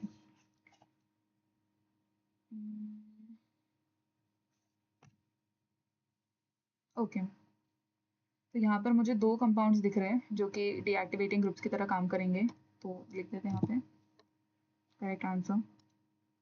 अब हम देखेंगे क्वेश्चन नंबर 97.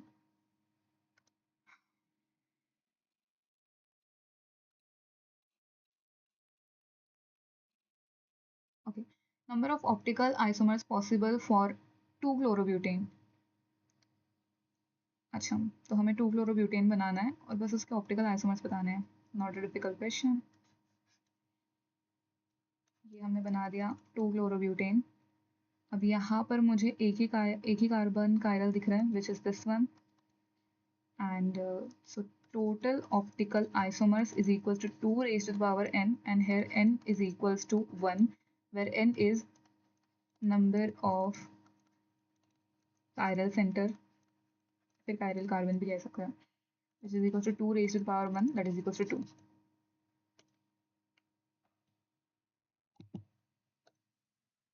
Correct answer. अब हम देखेंगे question number 98.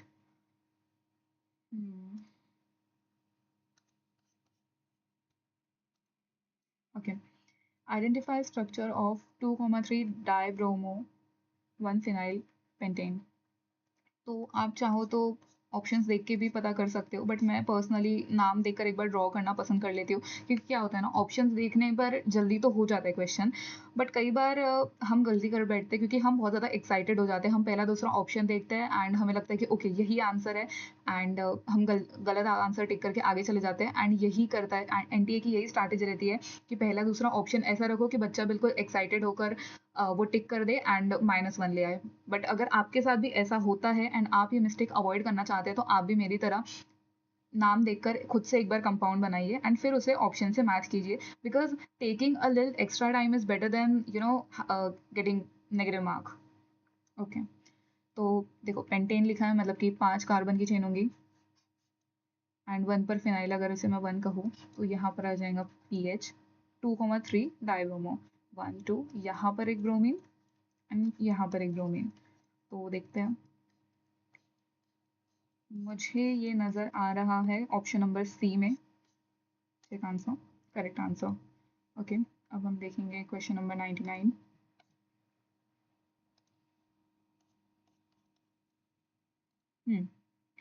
The correct order of reactivity in electrophilic substitution reaction of the following compounds is.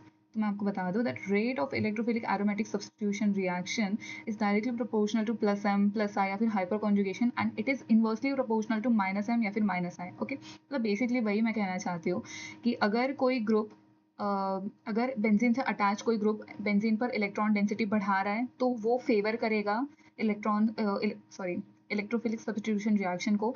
But अगर बेंजीन से अटैच ग्रुप बेंजीन पर इलेक्ट्रॉन डेंसिटी घटा रहा है तो वो अपोज करेगा इस रिएक्शन को, रिएक्शन का रेट स्लो करेगा. तो हमें यहाँ पर देखना है order A B C D इस तरीके से लिख देती हूँ. तो ए तो मुझे रेफरेंस मॉलिक्यूल नजर आ रहा है, बी यहाँ पर CH3 प्लस H इफेक्ट दिखाएगा, Cl माइनस I इफेक्ट दिखाएगा and NO2 minus M effect दिखाएगा।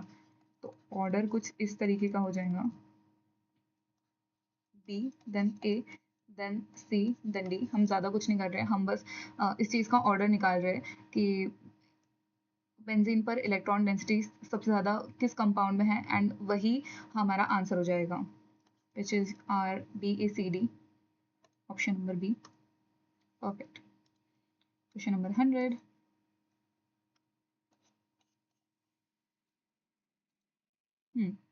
Number of isomeric products formed by monochlorination of 2-methyl-butane in presence of sunlight. Okay, तो पहले 2-methyl-butane बना लेते हैं। This is our 2-methyl-butane। अब इसका हम कराएंगे मोनोक्लोरिनेशन, जिसके लिए ये रिएक्शन आपने मोस्ट प्रोबेबली हाइड्रोकार्बन में सीखी होंगी। ठीक है, यहाँ दोनों ही CH3 है, कहीं पर भी क्लोरीन लगा लो सेम बात है। Chlorine chlorine and chlorine.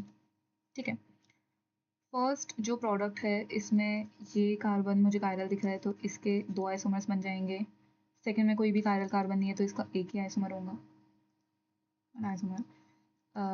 यहाँ पर एक ही कायरल कार्बन है, तो इसके भी 2 आइसोमर्स हो जाएंगे एंड यहाँ पर कोई भी कायरल कार्बन नहीं है, तो इसका एक ही।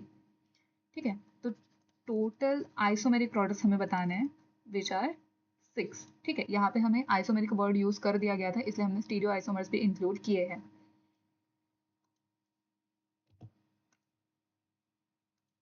Question number 101।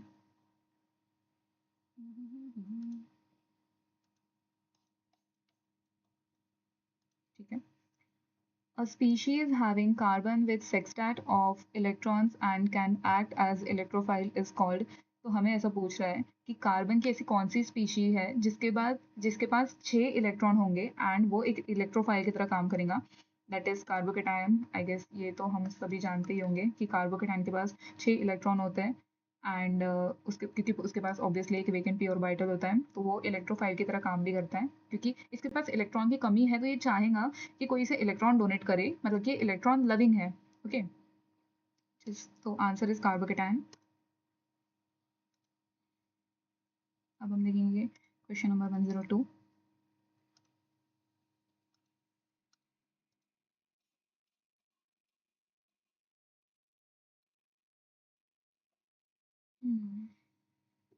तो स्टेटमेंट बेस्ड क्वेश्चन है। स्टेटमेंट 1 कहता है IUPAC name of this compound is this. तो ऐसे में मैं क्या करती हूँ, पहले कंपाउंड को ड्रॉ कर लेती हूँ और फिर उसका IUPAC नाम लिखती हूँ। जैसे कि यहाँ पर कितने कार्बन है, 7 कार्बन दिख रहा है मुझे टोटल। ओके, यहाँ पर एक OH है, CH2 CH2 CH2 CH2 again एक CH2 and C double bond O CH3। तो देखिए ये जो कंपाउंड है इसमें कीटोन भी है एंड अल्कोहल भी है एंड हमें पता है दैट कीटोन की प्रायोरिटी ज़्यादा होती है, तो इसलिए हम कीटोन को प्रेफरेंस देंगे एंड कीटोन से ही नंबरिंग स्टार्ट करेंगे। अल्कोहल को हम एज अ लोकेंट ट्रीट करेंगे। तो 1 2 3 4 5 6, this is going to be 1 2 3 4 5 6 7 and 7th number पर ही हमारा हाइड्रोजन भी आ रहा है, सॉरी OH ग्रुप आ रहा है, that is going to be 7 hydroxy 7 hydro 7 hydroxy hept 2 one, जो कि स्टेटमेंट नंबर 1 में गिवन है। तो स्टेटमेंट नंबर 1 तो हमारा करेक्ट हो गया। स्टेटमेंट नंबर 2 कहता है 2 ऑक्सोहेप्टेन 7 all is the correct IUPAC name for above compound, जो कि गलत है। स्टेटमेंट नंबर 2 बिल्कुल गलत बात कर रहा है, क्योंकि यहाँ पर स्टेटमेंट नंबर 2 ने क्या कहा है, according to statement number 2 alcohol senior group है, सीनियर फंक्शनल ग्रुप है एंड इसने कीटोन को एज अ लोकेंट ट्रीट किया है, जो कि गलत है। आपको ऐसा नहीं करना है, तो स्टेटमेंट नंबर 2 तो गलत हो जाता है। Statement 1 is correct and statement 2 is incorrect, that is option number B। Question number 103। Okay, तो देखो the correct stability order of carbocation is, यहाँ पर हमें कुछ कंपाउंड्स गिवन है एंड हमें कार्बोकेटाइन की स्टेबिलिटी का ऑर्डर बताना है। तो देखो ये क्वेश्चन किससे सॉल्व होगा, यहाँ पर आपको हाइपर कॉन्जुगेशन इफेक्ट को कंसिडर करना पड़ेगा एंड हाइपर कॉन्जुगेशन का रूल क्या होता है, नंबर ऑफ अल्फा हाइड्रोजन ज़्यादा तो स्टेबिलिटी ऑफ कार्बोकेटाइन ज़्यादा। तो आपको ये देखना है कि कौन से कंपाउंड में कार्बोकेटाइन के पास सबसे ज़्यादा नंबर ऑफ अल्फा हाइड्रोजन है। यहाँ पर जो कंपाउंड्स गिवन है वो यहाँ पर मैंने बना लिए हैं, ठीक है। जैसे कि फर्स्ट कंपाउंड में, फर्स्ट स्ट्रक्चर में इस कार्बोकेटाइन के पास 9 अल्फा हाइड्रोजन है, 9 अल्फा हाइड्रोजन। इस कार्बोकेटाइन के पास 3 अल्फा हाइड्रोजन है, इस कार्बोकेटाइन के पास 6 अल्फा हाइड्रोजन है एंड इस कार्बोकेटाइन के पास तो कोई भी अल्फा हाइड्रोजन नहीं है। स्टेबिलिटी का ऑर्डर कुछ इस तरीके से हो जाएगा दैट फर्स्ट जो मैंने कंपाउंड बनाया वो सबसे आगे, then third, then second and last में फोर्थ, जो कि मुझे नज़र आ रहा है ऑप्शन नंबर बी में। Correct answer. अब हम देखेंगे क्वेश्चन नंबर 104।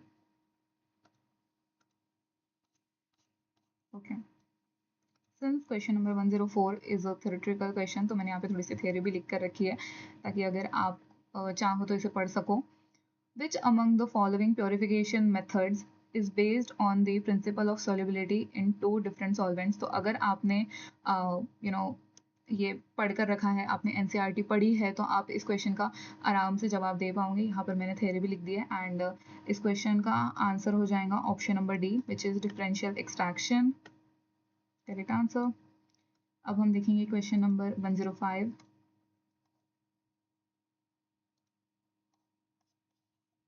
ठीक है, तो हमें पूछना IUPAC name of following compound is. मैं इस कंपाउंड को पहले बना लेती हूँ, जिस CH3 CH CH2 CN, यहाँ पर आ जाएगा NH2। यहाँ पर भी आपको दो फंक्शनल ग्रुप दिख रहा है, एक NH2 और दूसरा साइनाइड।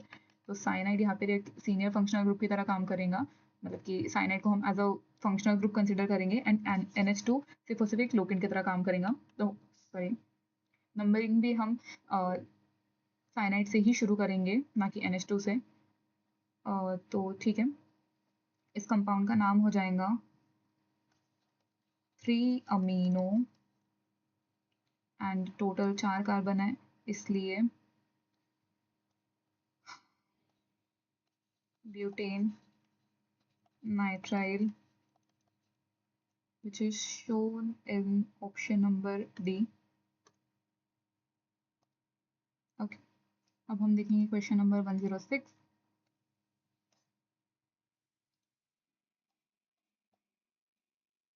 परफेक्ट।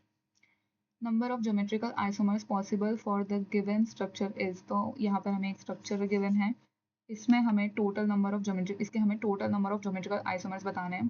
तो देखो ये जो यूनिट है ये GI शो करेंगी, तो यहाँ पर मैं इस तरीके से एक एस्टेरिक स्टार बना देती हूँ। ये जो यूनिट है ये भी ज्योमेट्रिकल आइसोमेरिज्म शो करेंगी। अब आपको अब कुछ लोगों को लग सकता है कि क्या ये यूनिट भी ज्योमेट्रिकल आइसोमेरिज्म शो करेंगी। जी नहीं, क्यों? क्योंकि ये फर्स्ट यूनिट एंड ये सेकेंड यूनिट सेम है, ठीक है, जिसकी वजह से इस वाले कार्बन की दो वैलेंसी सेम हो जा रही है, इसलिए ये यूनिट ज्योमेट्रिकल आइसोमेरिज्म शो नहीं कर पाएंगी। तो यहाँ पर n की वैल्यू हो जाएंगे 2। So total number of geometrical isomers is equal to 2 raised to the power 2, that is equal to 4। ठीक है, तो 4। परफेक्ट। अब हम देखेंगे क्वेश्चन नंबर 107।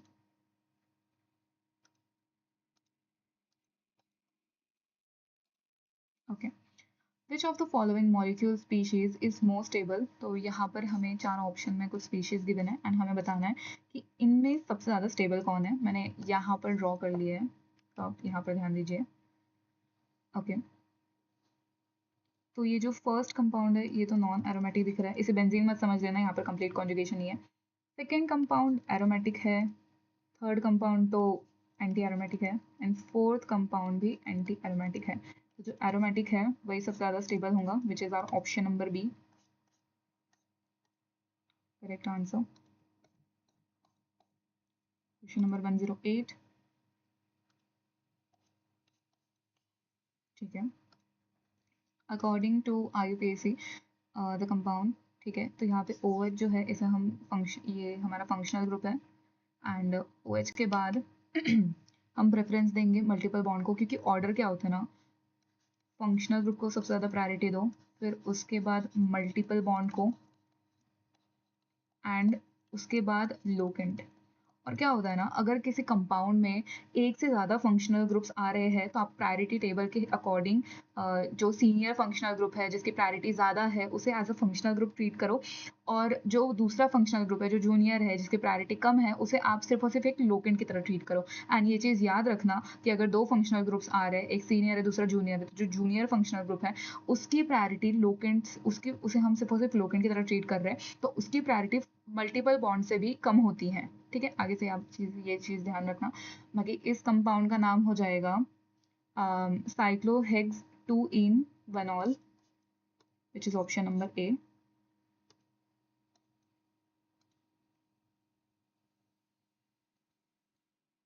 अब हम देखेंगे क्वेश्चन नंबर 109,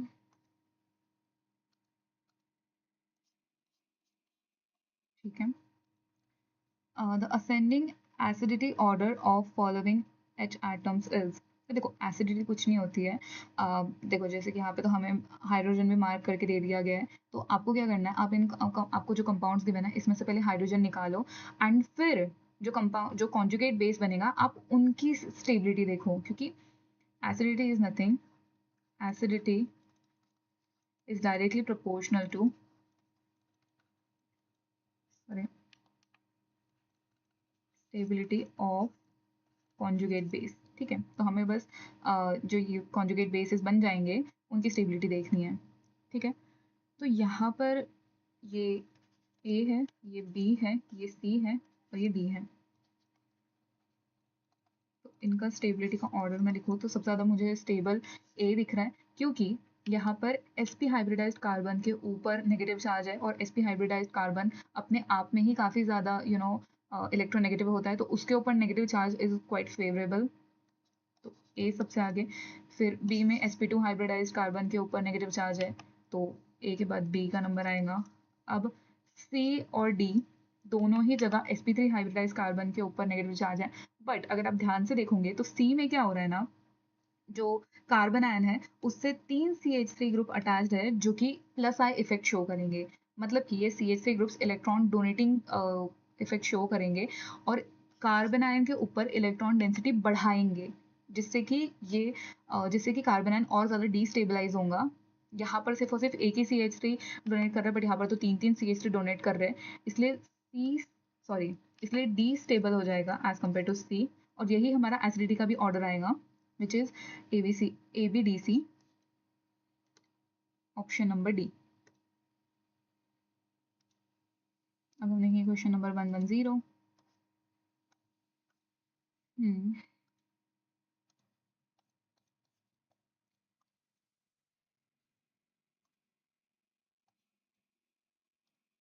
ठीक है। Which one of following will show geometrical isomerism, तो हमें 4 ऑप्शंस गिवन है एंड हमें बताना है कि इनमें से कौन कौन ज्योमेट्रिकल आइसोमेरिज्म शो करेगा। तो यहाँ पर जो ऑप्शंस गिवन है उन्हें मैंने इस तरफ बना लिया है, तो आप यहाँ पर फोकस कीजिए। देखिए जो फर्स्ट कंपाउंड है ये मेरे ख्याल से ज्योमेट्रिकल आइसोमेरिज्म शो करेगा, क्योंकि दोनों कार्बन की जो वैलेंसीज है वो अलग अलग है, हाइड्रोजन एंड ब्रोमीन अलग अलग है। यहाँ पर अगर आप आप इस तरफ से जाओ और इस तरफ से जाओ तो यहाँ पर ब्रोमीन आ जाता है, जो कि मतलब डिफरेंस क्रिएट करता है, इसलिए ये जो कंपाउंड है ये तो ज्योमेट्रिकल आइसोमेरिज्म शो करेगा, विच इज ऑप्शन नंबर ए। अब बाकी क्यों नहीं करेंगे वो भी देख लेते हैं। यहाँ पर तो देखो दोनों जगह ही हाइड्रोजन हो गए, तो ये कंपाउंड तो ज्योमेट्रिकल आइसोमेरिज्म शो नहीं कर पाएगा। यहाँ पर भी दोनों जगह हाइड्रोजन है, ज्योमेट्रिकल आइसोमेरिज्म शो नहीं कर पाएगा। यहाँ पर हाइड्रोजन और ब्रोमीन है, लेकिन आप ये देखिए, आप इधर से चलना शुरू करो या इधर से चलना शुरू करो सेम पॉइंट पे आ जाओगे, मतलब कि यहाँ पर वैलेंसीज के बीच में डिफरेंस नहीं है, ये जो कार्बन होगा इस कार्बन के वैलेंसीज के बीच में डिफरेंस नहीं है, इसलिए जो फोर्थ कंपाउंड है वो ज्योमेट्रिकल आइसोमेरिज्म शो नहीं कर पाएगा। तो हमारा आंसर हो जाएगा option number A, which is our correct answer. अब हम देखेंगे क्वेश्चन नंबर 111. ओके, हमें पूछा जा रहा है the interaction between pi bond and lone pair of electrons present on an adjacent atom is responsible for. तो हमें पूछा जा रहा है कि फॉर एग्जाम्पल दो एटम्स है जो कि एक दूसरे से एडजेसेंट है, ठीक है, एक के पास पाई बॉन्ड है और एक के पास लोन पेयर है। तो ये पाई बॉन्ड और लोन पेयर की इंटरेक्शन को क्या कहेंगे? सिंपल सी बात है, this is classic example, this is classic criteria और rule for resonance, which is जिसे हम चार्ज सिंगल चार्ज या फिर डबल सिंगल चार्ज ऐसे भी बहुत सारे लोग याद रखते हैं, क्योंकि क्या होगा ना, ये जो ऑक्सीजन का लोन पेयर है और इस कार्बन के ऑक्सीजन का लोन पेयर और ये कार्बन का जो मल्टीपल बॉन्ड है, पाई बॉन्ड है, इनके बीच में क्या होगा, ये लोन पेयर इस तरफ जाएगा और इसे ही हम कहते हैं रेजोनेंस इफेक्ट। आई होप मैं एक्सप्लेन कर पाई। Option number A will be the correct answer. Question number 112। Okay, हमें पूछा जा रहा है the order of relative stability of the contributing structure is. Resonating structures को ही कॉन्ट्रीब्यूटिंग स्ट्रक्चर्स या फिर कैनोनिकल स्ट्रक्चर्स भी कहा जाता है या फिर इमेजिनरी स्ट्रक्चर्स भी कहा जाता है। तो यहाँ पर हमें 3 स्ट्रक्चर्स गिवन हैं सेम कंपाउंड के, हमें इनका स्टेबिलिटी ऑर्डर बताना है। ओके, कोई बात नहीं। तो देखो, जो ये फर्स्ट, ये सेकंड एंड ये third as per the numbering given here. Okay, तो जो फर्स्ट कंपाउंड है ये कम्प्लीटली न्यूट्रल है एंड सेकेंड और थर्ड में चार्जेस है, तो इसलिए फर्स्ट कंपाउंड तो सबसे आगे आ जाएगा। मैं यहाँ पे लिखती हूँ स्टेबिलिटी का ऑर्डर, फर्स्ट सबसे आगे। अब second and third compound charge है, चार्ज का मैग्नीट्यूड भी सेम है, बट डिफरेंस किस चीज़ का है? तो डिफरेंस इस चीज़ का है कि थर्ड कंपाउंड में कार्बन के ऊपर नेगेटिव चार्ज है and first and second compound में कार्बन के ऊपर पॉजिटिव चार्ज है। ओके, सर मैंने कुछ गलत, हाँ यहाँ पर ओके ये रह गया था। तो थर्ड कंपाउंड में क्या है ना, ऑक्सीजन के ऊपर पॉजिटिव चार्ज है जो कि काफ़ी ज़्यादा वायलेटिंग हो जाता है, क्योंकि oxygen is a very electronegative atom. उसके ऊपर पॉजिटिव चार्ज फेवरेबल नहीं होता है, इसलिए 2 आगे आ जाएगा then 3, which is option number B. देखो, अगर आप इतना नहीं सोच पाए कि अगर आप इन सेकेंड और थर्ड स्ट्रक्चर को देखकर कंफ्यूज हो रहे हो कि क्या होगा, आपको नहीं समझ में आ रहा है, तो आप ऑप्शन एलिमिनेटिंग से भी जा सकते हो, कभी कभार ये चीज़ भी काम आ जाती है। देखो, इतना तो सबको पता ही होगा कि न्यूट्रल स्ट्रक्चर्स ज़्यादा स्टेबल होते हैं as compare to charge structures. तो फर्स्ट तो आगे आना ही है स्टेबिलिटी ऑर्डर में, जो कि सिर्फ और सिर्फ ऑप्शन नंबर बी में नज़र आ रहा है। तो अगर आप आगे का क्वेश्चन सॉल्व नहीं भी कर पा रहे हो, फिर भी आप +4 लेकर जा सकते थे। Question number 113।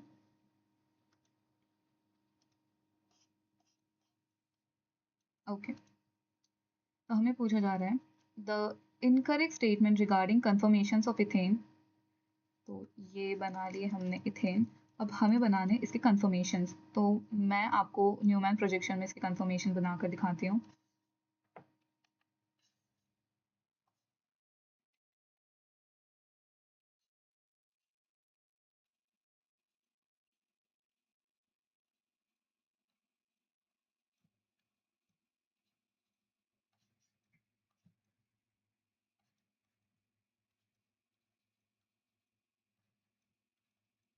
तो ये मैंने न्यूमैन प्रोजेक्शन में इथेन को बना लिया।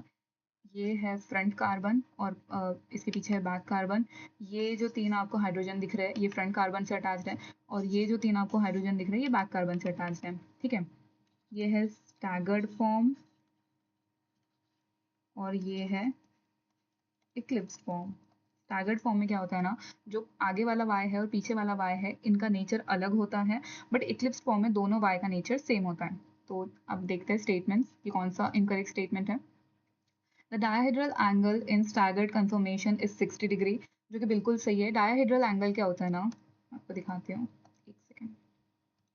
So the dihedral angle is angle between two valencies of front carbon and back carbon, ठीक है। जैसे कि ये जो एंगल है इसे हम कहेंगे डायहेड्रल एंगल, एंड ये देखने से ही समझ में आ रहा है this is equals to 60 degree, जो कि हमें स्टेटमेंट नंबर 1 में बोला गया है, विच इज एब्सोल्युटली करेक्ट।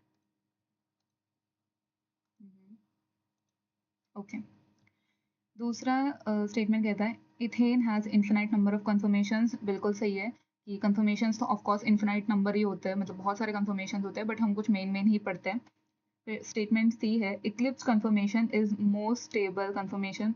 ये गलत बात कर दी इसने, क्योंकि इक्लिप्स कन्फर्मेशन सबसे ज़्यादा स्टेबल नहीं होता है, स्टैगर्ड कन्फर्मेशन सबसे ज़्यादा स्टेबल होता है। क्यों? क्योंकि जैसे कि मैंने आपको बताया कि दोनों वाई का नेचर ऑपोजिट होगा, इस वजह से यहाँ पर वैलेंसीज के बीच में, दोनों कार्बन के वैलेंसीज के बीच में रिपल्शन नहीं होता है। बट इक्लिप्स में क्या होता है ना, दोनों वाई का नेचर सेम होता है, जिससे कि वैलेंसीज ओवरलैप करती है एंड उनके बीच में थोड़ा रिपल्शन होता है, इसलिए स्टैगर्ड ज़्यादा स्टेबल फॉर्म है एज कम्पेयर टू इक्लिप्स्ड।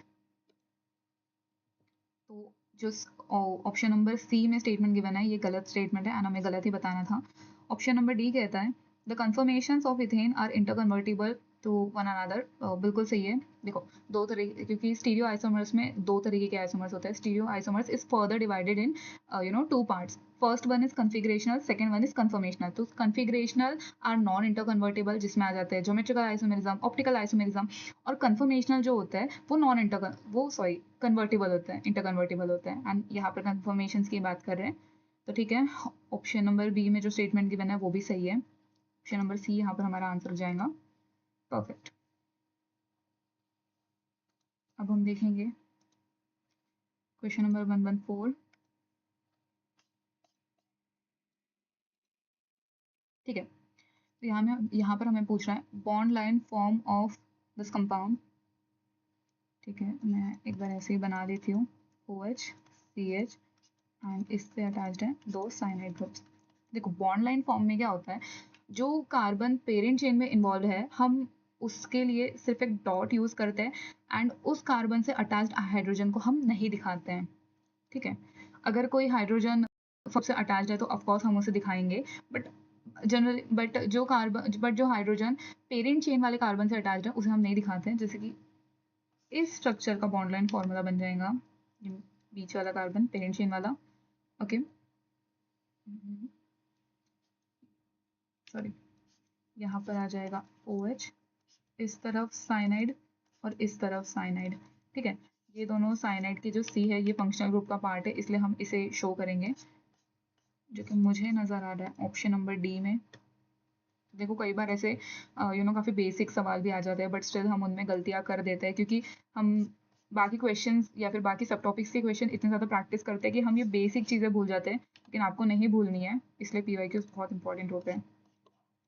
अब हम देखेंगे क्वेश्चन नंबर 115।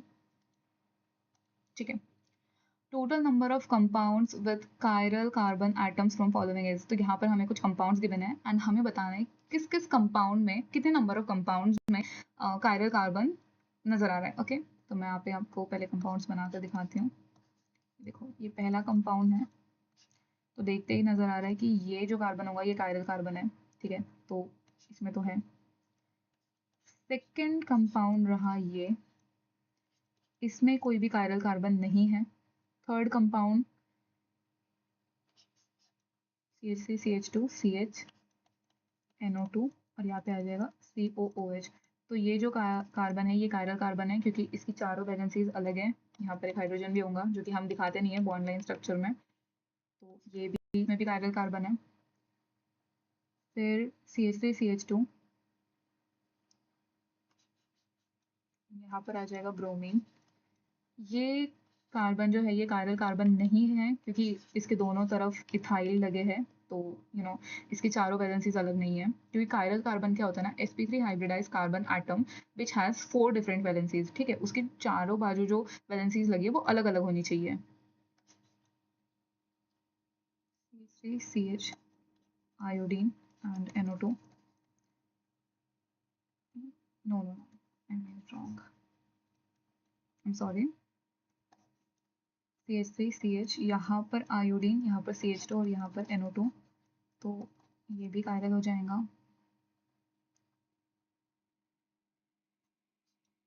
CH3 CH2, यहाँ पर एक OH एंड यहाँ पर भी एक OH, तो ये भी कायरल हो जाएगा।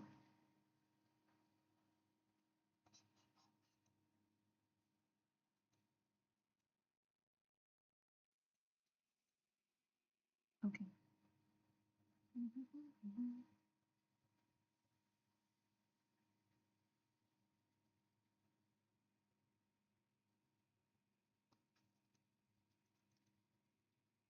ठीक है। तो अच्छा, ओके ओके, हमें तो सिर्फ ये बताना है कि किस किस में कायरल कार्बन है। मैं थोड़ा उसके ऑप्टिकल आइसोमर्स के बारे में सोचने लगी थी। तो यहाँ पर 1, 2, 3, 4, 5, 5 ऐसे कंपाउंड्स है जिनके पास कायरल कार्बन है। ठीक आंसर, करेक्ट आंसर। अब हम देखेंगे question number 116। Okay, which of the following is strongest Brønsted base. तो देखो मैं आपको बता दूँ,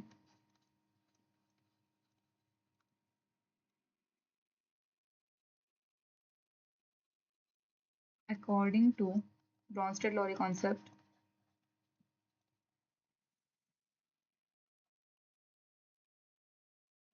according to Bronsted-Lowry concept, acid क्या होता है ना, acid is H positive donor and base क्या होते हैं ना, base are H positive acceptor। तो हमें यहाँ पर इस क्वेश्चन में पूछना है which of the following strongest Brønsted base. ठीक है, तो ब्रॉन्स्टेड लॉरी के कंसेप्ट के हिसाब से यहाँ पर स्ट्रॉन्गेस्ट बेस कौन सा है, मतलब कि इन सब में से कौन सबसे आसानी से H पॉजिटिव एक्सेप्ट कर लेगा। तो यहाँ पर ऑप्शंस में जो कंपाउंड्स गिवन है उन्हें मैंने इस तरफ बना लिया है। तो देखो यहाँ पर ये एनिलीन है। अब ये जो ना NH2 का नाइट्रोजन है, ये जल्दी H प्लस एक्सेप्ट नहीं करेगा क्योंकि इसका जो लोन पेयर है वो यहाँ पर रेजोनेंस में पार्टिसिपेट कर रहा है। तो अगर इसने H पॉजिटिव एक्सेप्ट कर लिया तो ये sp3 हाइब्रिडाइज बन जाएगा और इसका बेंजीन के साथ रेजोनेंस रुक जाएगा।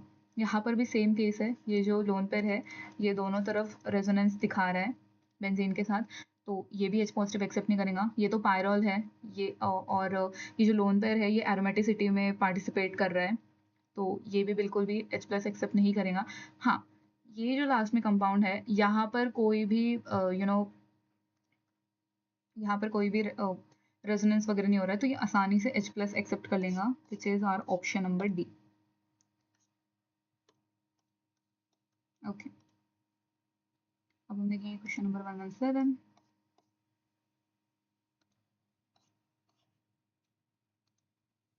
ठीक है, which of the following has highly acidic hydrogen. तो हमें बताना है, यहाँ पे हमें 4 कंपाउंड्स गिवन है 4 ऑप्शंस में, एंड हमें बताना है कि कौन से कंपाउंड के पास सबसे ज़्यादा एसिडिक हाइड्रोजन है। तो अगर आप थोड़ा ध्यान से देखोगे तो आपको देखते ही समझ में आ जाएंगे कि ऑप्शन नंबर डी में जो कंपाउंड है इट हैज़ एक्टिव मिथिलीन। ठीक है, मैं आपको बना के दिखा देती हूँ। CH3 C double bond O CH2, यहाँ पर मैं 2 हाइड्रोजन भी अभी के लिए दिखा रही हूँ, CH2 CH3। तो ये जो 2 हाइड्रोजन है ना ये काफ़ी ज़्यादा एसिडिक होता है। क्यों? क्योंकि यहाँ से जैसे ही मैं एक हाइड्रोजन निकालूंगी और लेट्स से इसका कॉन्जुगेट बेस बनाने के लिए, यहाँ पर जो नेगेटिव चार्ज डेवलप होगा ना वो इस C डबल बॉन्ड O के साथ काफ़ी अच्छे से रेजोनेंस करेगा और ये जो नेगेटिव चार्ज है ये काफ़ी ज़्यादा स्टेबलाइज हो जाएगा इस रेजोनेंस की वजह से। ठीक है, तो इसी तरीके के ब्रांचेस को, इसी तरीके के यूनिट्स को हम कहते हैं एक्टिव मिथिलीन। आप याद रखो से इन्हें कहा जाता है एक्टिव मिथिलीन। और जहाँ पर भी आपको ये दिखे आप समझ जाना कि ये जो हाइड्रोजन होता है ये काफ़ी ज़्यादा एसिडिक होता है। ओके, तो इस क्वेश्चन का आंसर आ जाएगा option number D.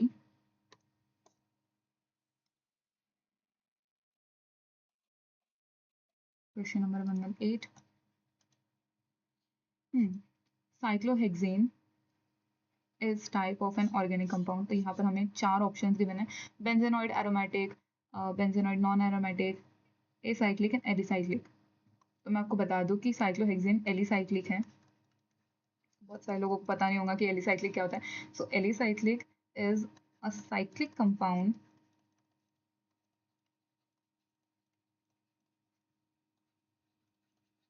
lacking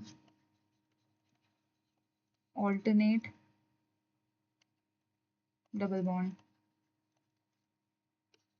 simple language में बताओ जो कि आप याद रख सको, तो आप अच्छे यही याद रखना एलिसाइक्लिक क्या होता है, cyclic compound lacking alternate double bond या फिर लैकिंग कंप्लीट कॉन्जुगेशन या फिर और lacking complete conjugation।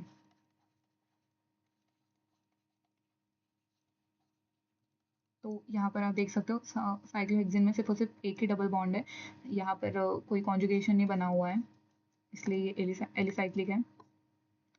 Question number 119।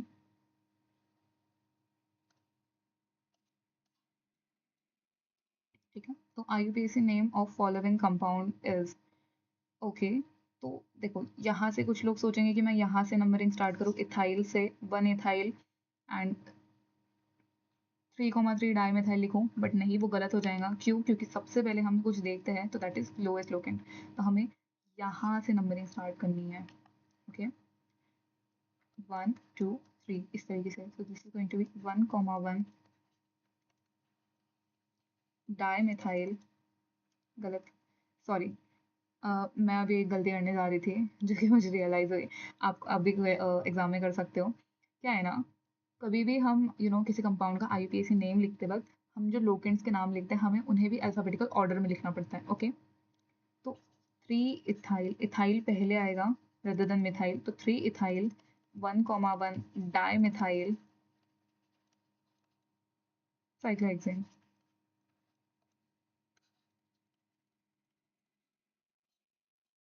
which is option number B। ठीक है, question number 120।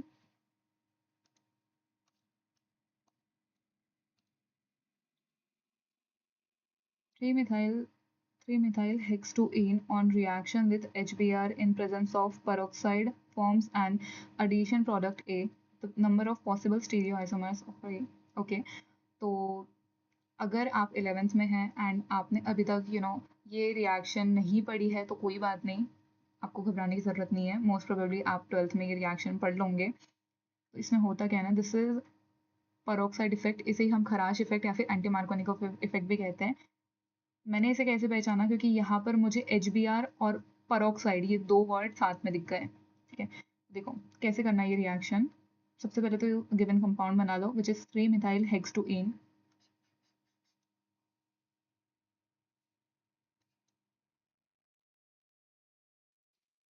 Okay right, 3-methyl hextuene, इसका हम रिएक्शन कराएंगे HBr in the presence of peroxide.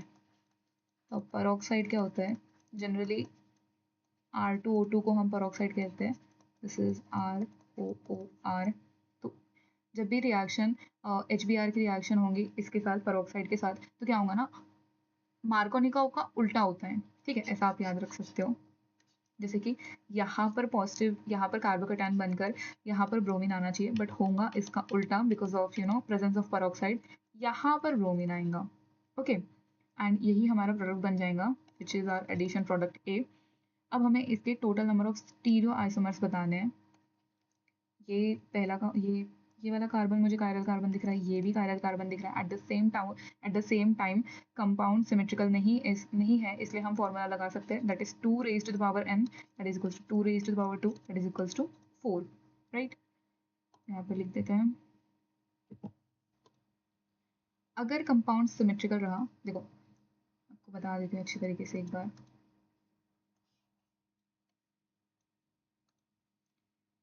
For symmetrical, पहले अनसिमेट्रिकल का बता देती हूँ। For unsymmetrical compound, total number of optical isomers is equals to 2 raised to the power 2, where n is equals to number of chiral carbon, and for symmetrical compound total number of optical isomers is equals to 2 raised to the power n minus 1 plus 2 raised to the power p minus 1, where p is equals to n by 2 or p is equals to n plus 1 divided by 2। अगर n even है तो आप n/2 कर दीजिए, और अगर n odd है तो आप n+1/2 कर दीजिए। ठीक है, अगर आप मतलब देखो, इमेजिनेशन अपनी जगह है, इमेजिन करना सबको आना चाहिए, बट अगर आपको ये फॉर्मूले पता है तो बहुत ज़्यादा ईजी हो जाती है लाइफ, ज़्यादा टाइम नहीं लगता है क्वेश्चंस करने के लिए। ठीक है, आगे बढ़ते क्वेश्चन नंबर 121। ठीक है, among the given organic compounds the total number of aromatic compounds is, तो यहाँ पर हमें 4 कंपाउंड गिवन है जो कि मैंने यहाँ पर बना लिया ऑलरेडी। तो हमें इनमें से एरोमेटिक कंपाउंड्स बताने हैं, ठीक है। तो जो पहला कंपाउंड है ये तो नॉन एरोमेटिक है क्योंकि यहाँ पर कंप्लीट कॉन्जुगेशन है ही नहीं। सेकेंड कंपाउंड में ये रिंग एरोमेटिक है, इसलिए पूरा का पूरा कंपाउंड ही एरोमेटिक हो जाएगा। थर्ड कंपाउंड में आप देख सकते हैं कि ये रिंग एरोमेटिक है, इसलिए ये कंपाउंड भी एरोमेटिक है। एंड फोर्थ कंपाउंड में ये दोनों रिंग्स भी एरोमेटिक है। एट द सेम टाइम में बीच वाली रिंग भी एरोमेटिक है, इसलिए ये कंपाउंड भी एरोमेटिक हो जाएगा। तो हमें यही पूछ रहा है टोटल नंबर ऑफ, तो there are 3 compounds which are aromatic.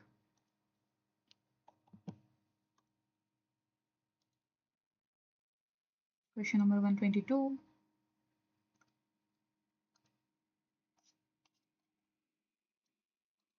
Okay.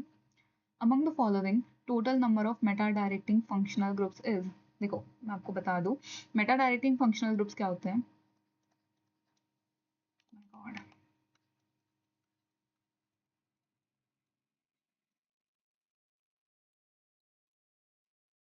Meta-directing functional groups are all electron withdrawing groups except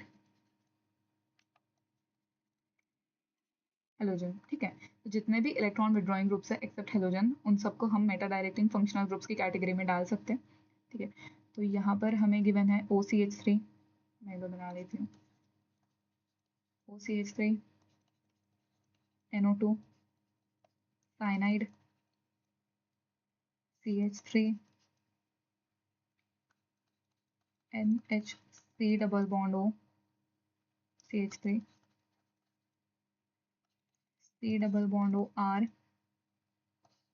OH, carboxylic acid and chlorine. तो हमें बताना है कि यहाँ पर कौन कौन से मेटा डायरेक्टिंग फंक्शनल ग्रुप्स हैं। देखो ये तो इलेक्ट्रॉन डोनेटिंग ग्रुप है।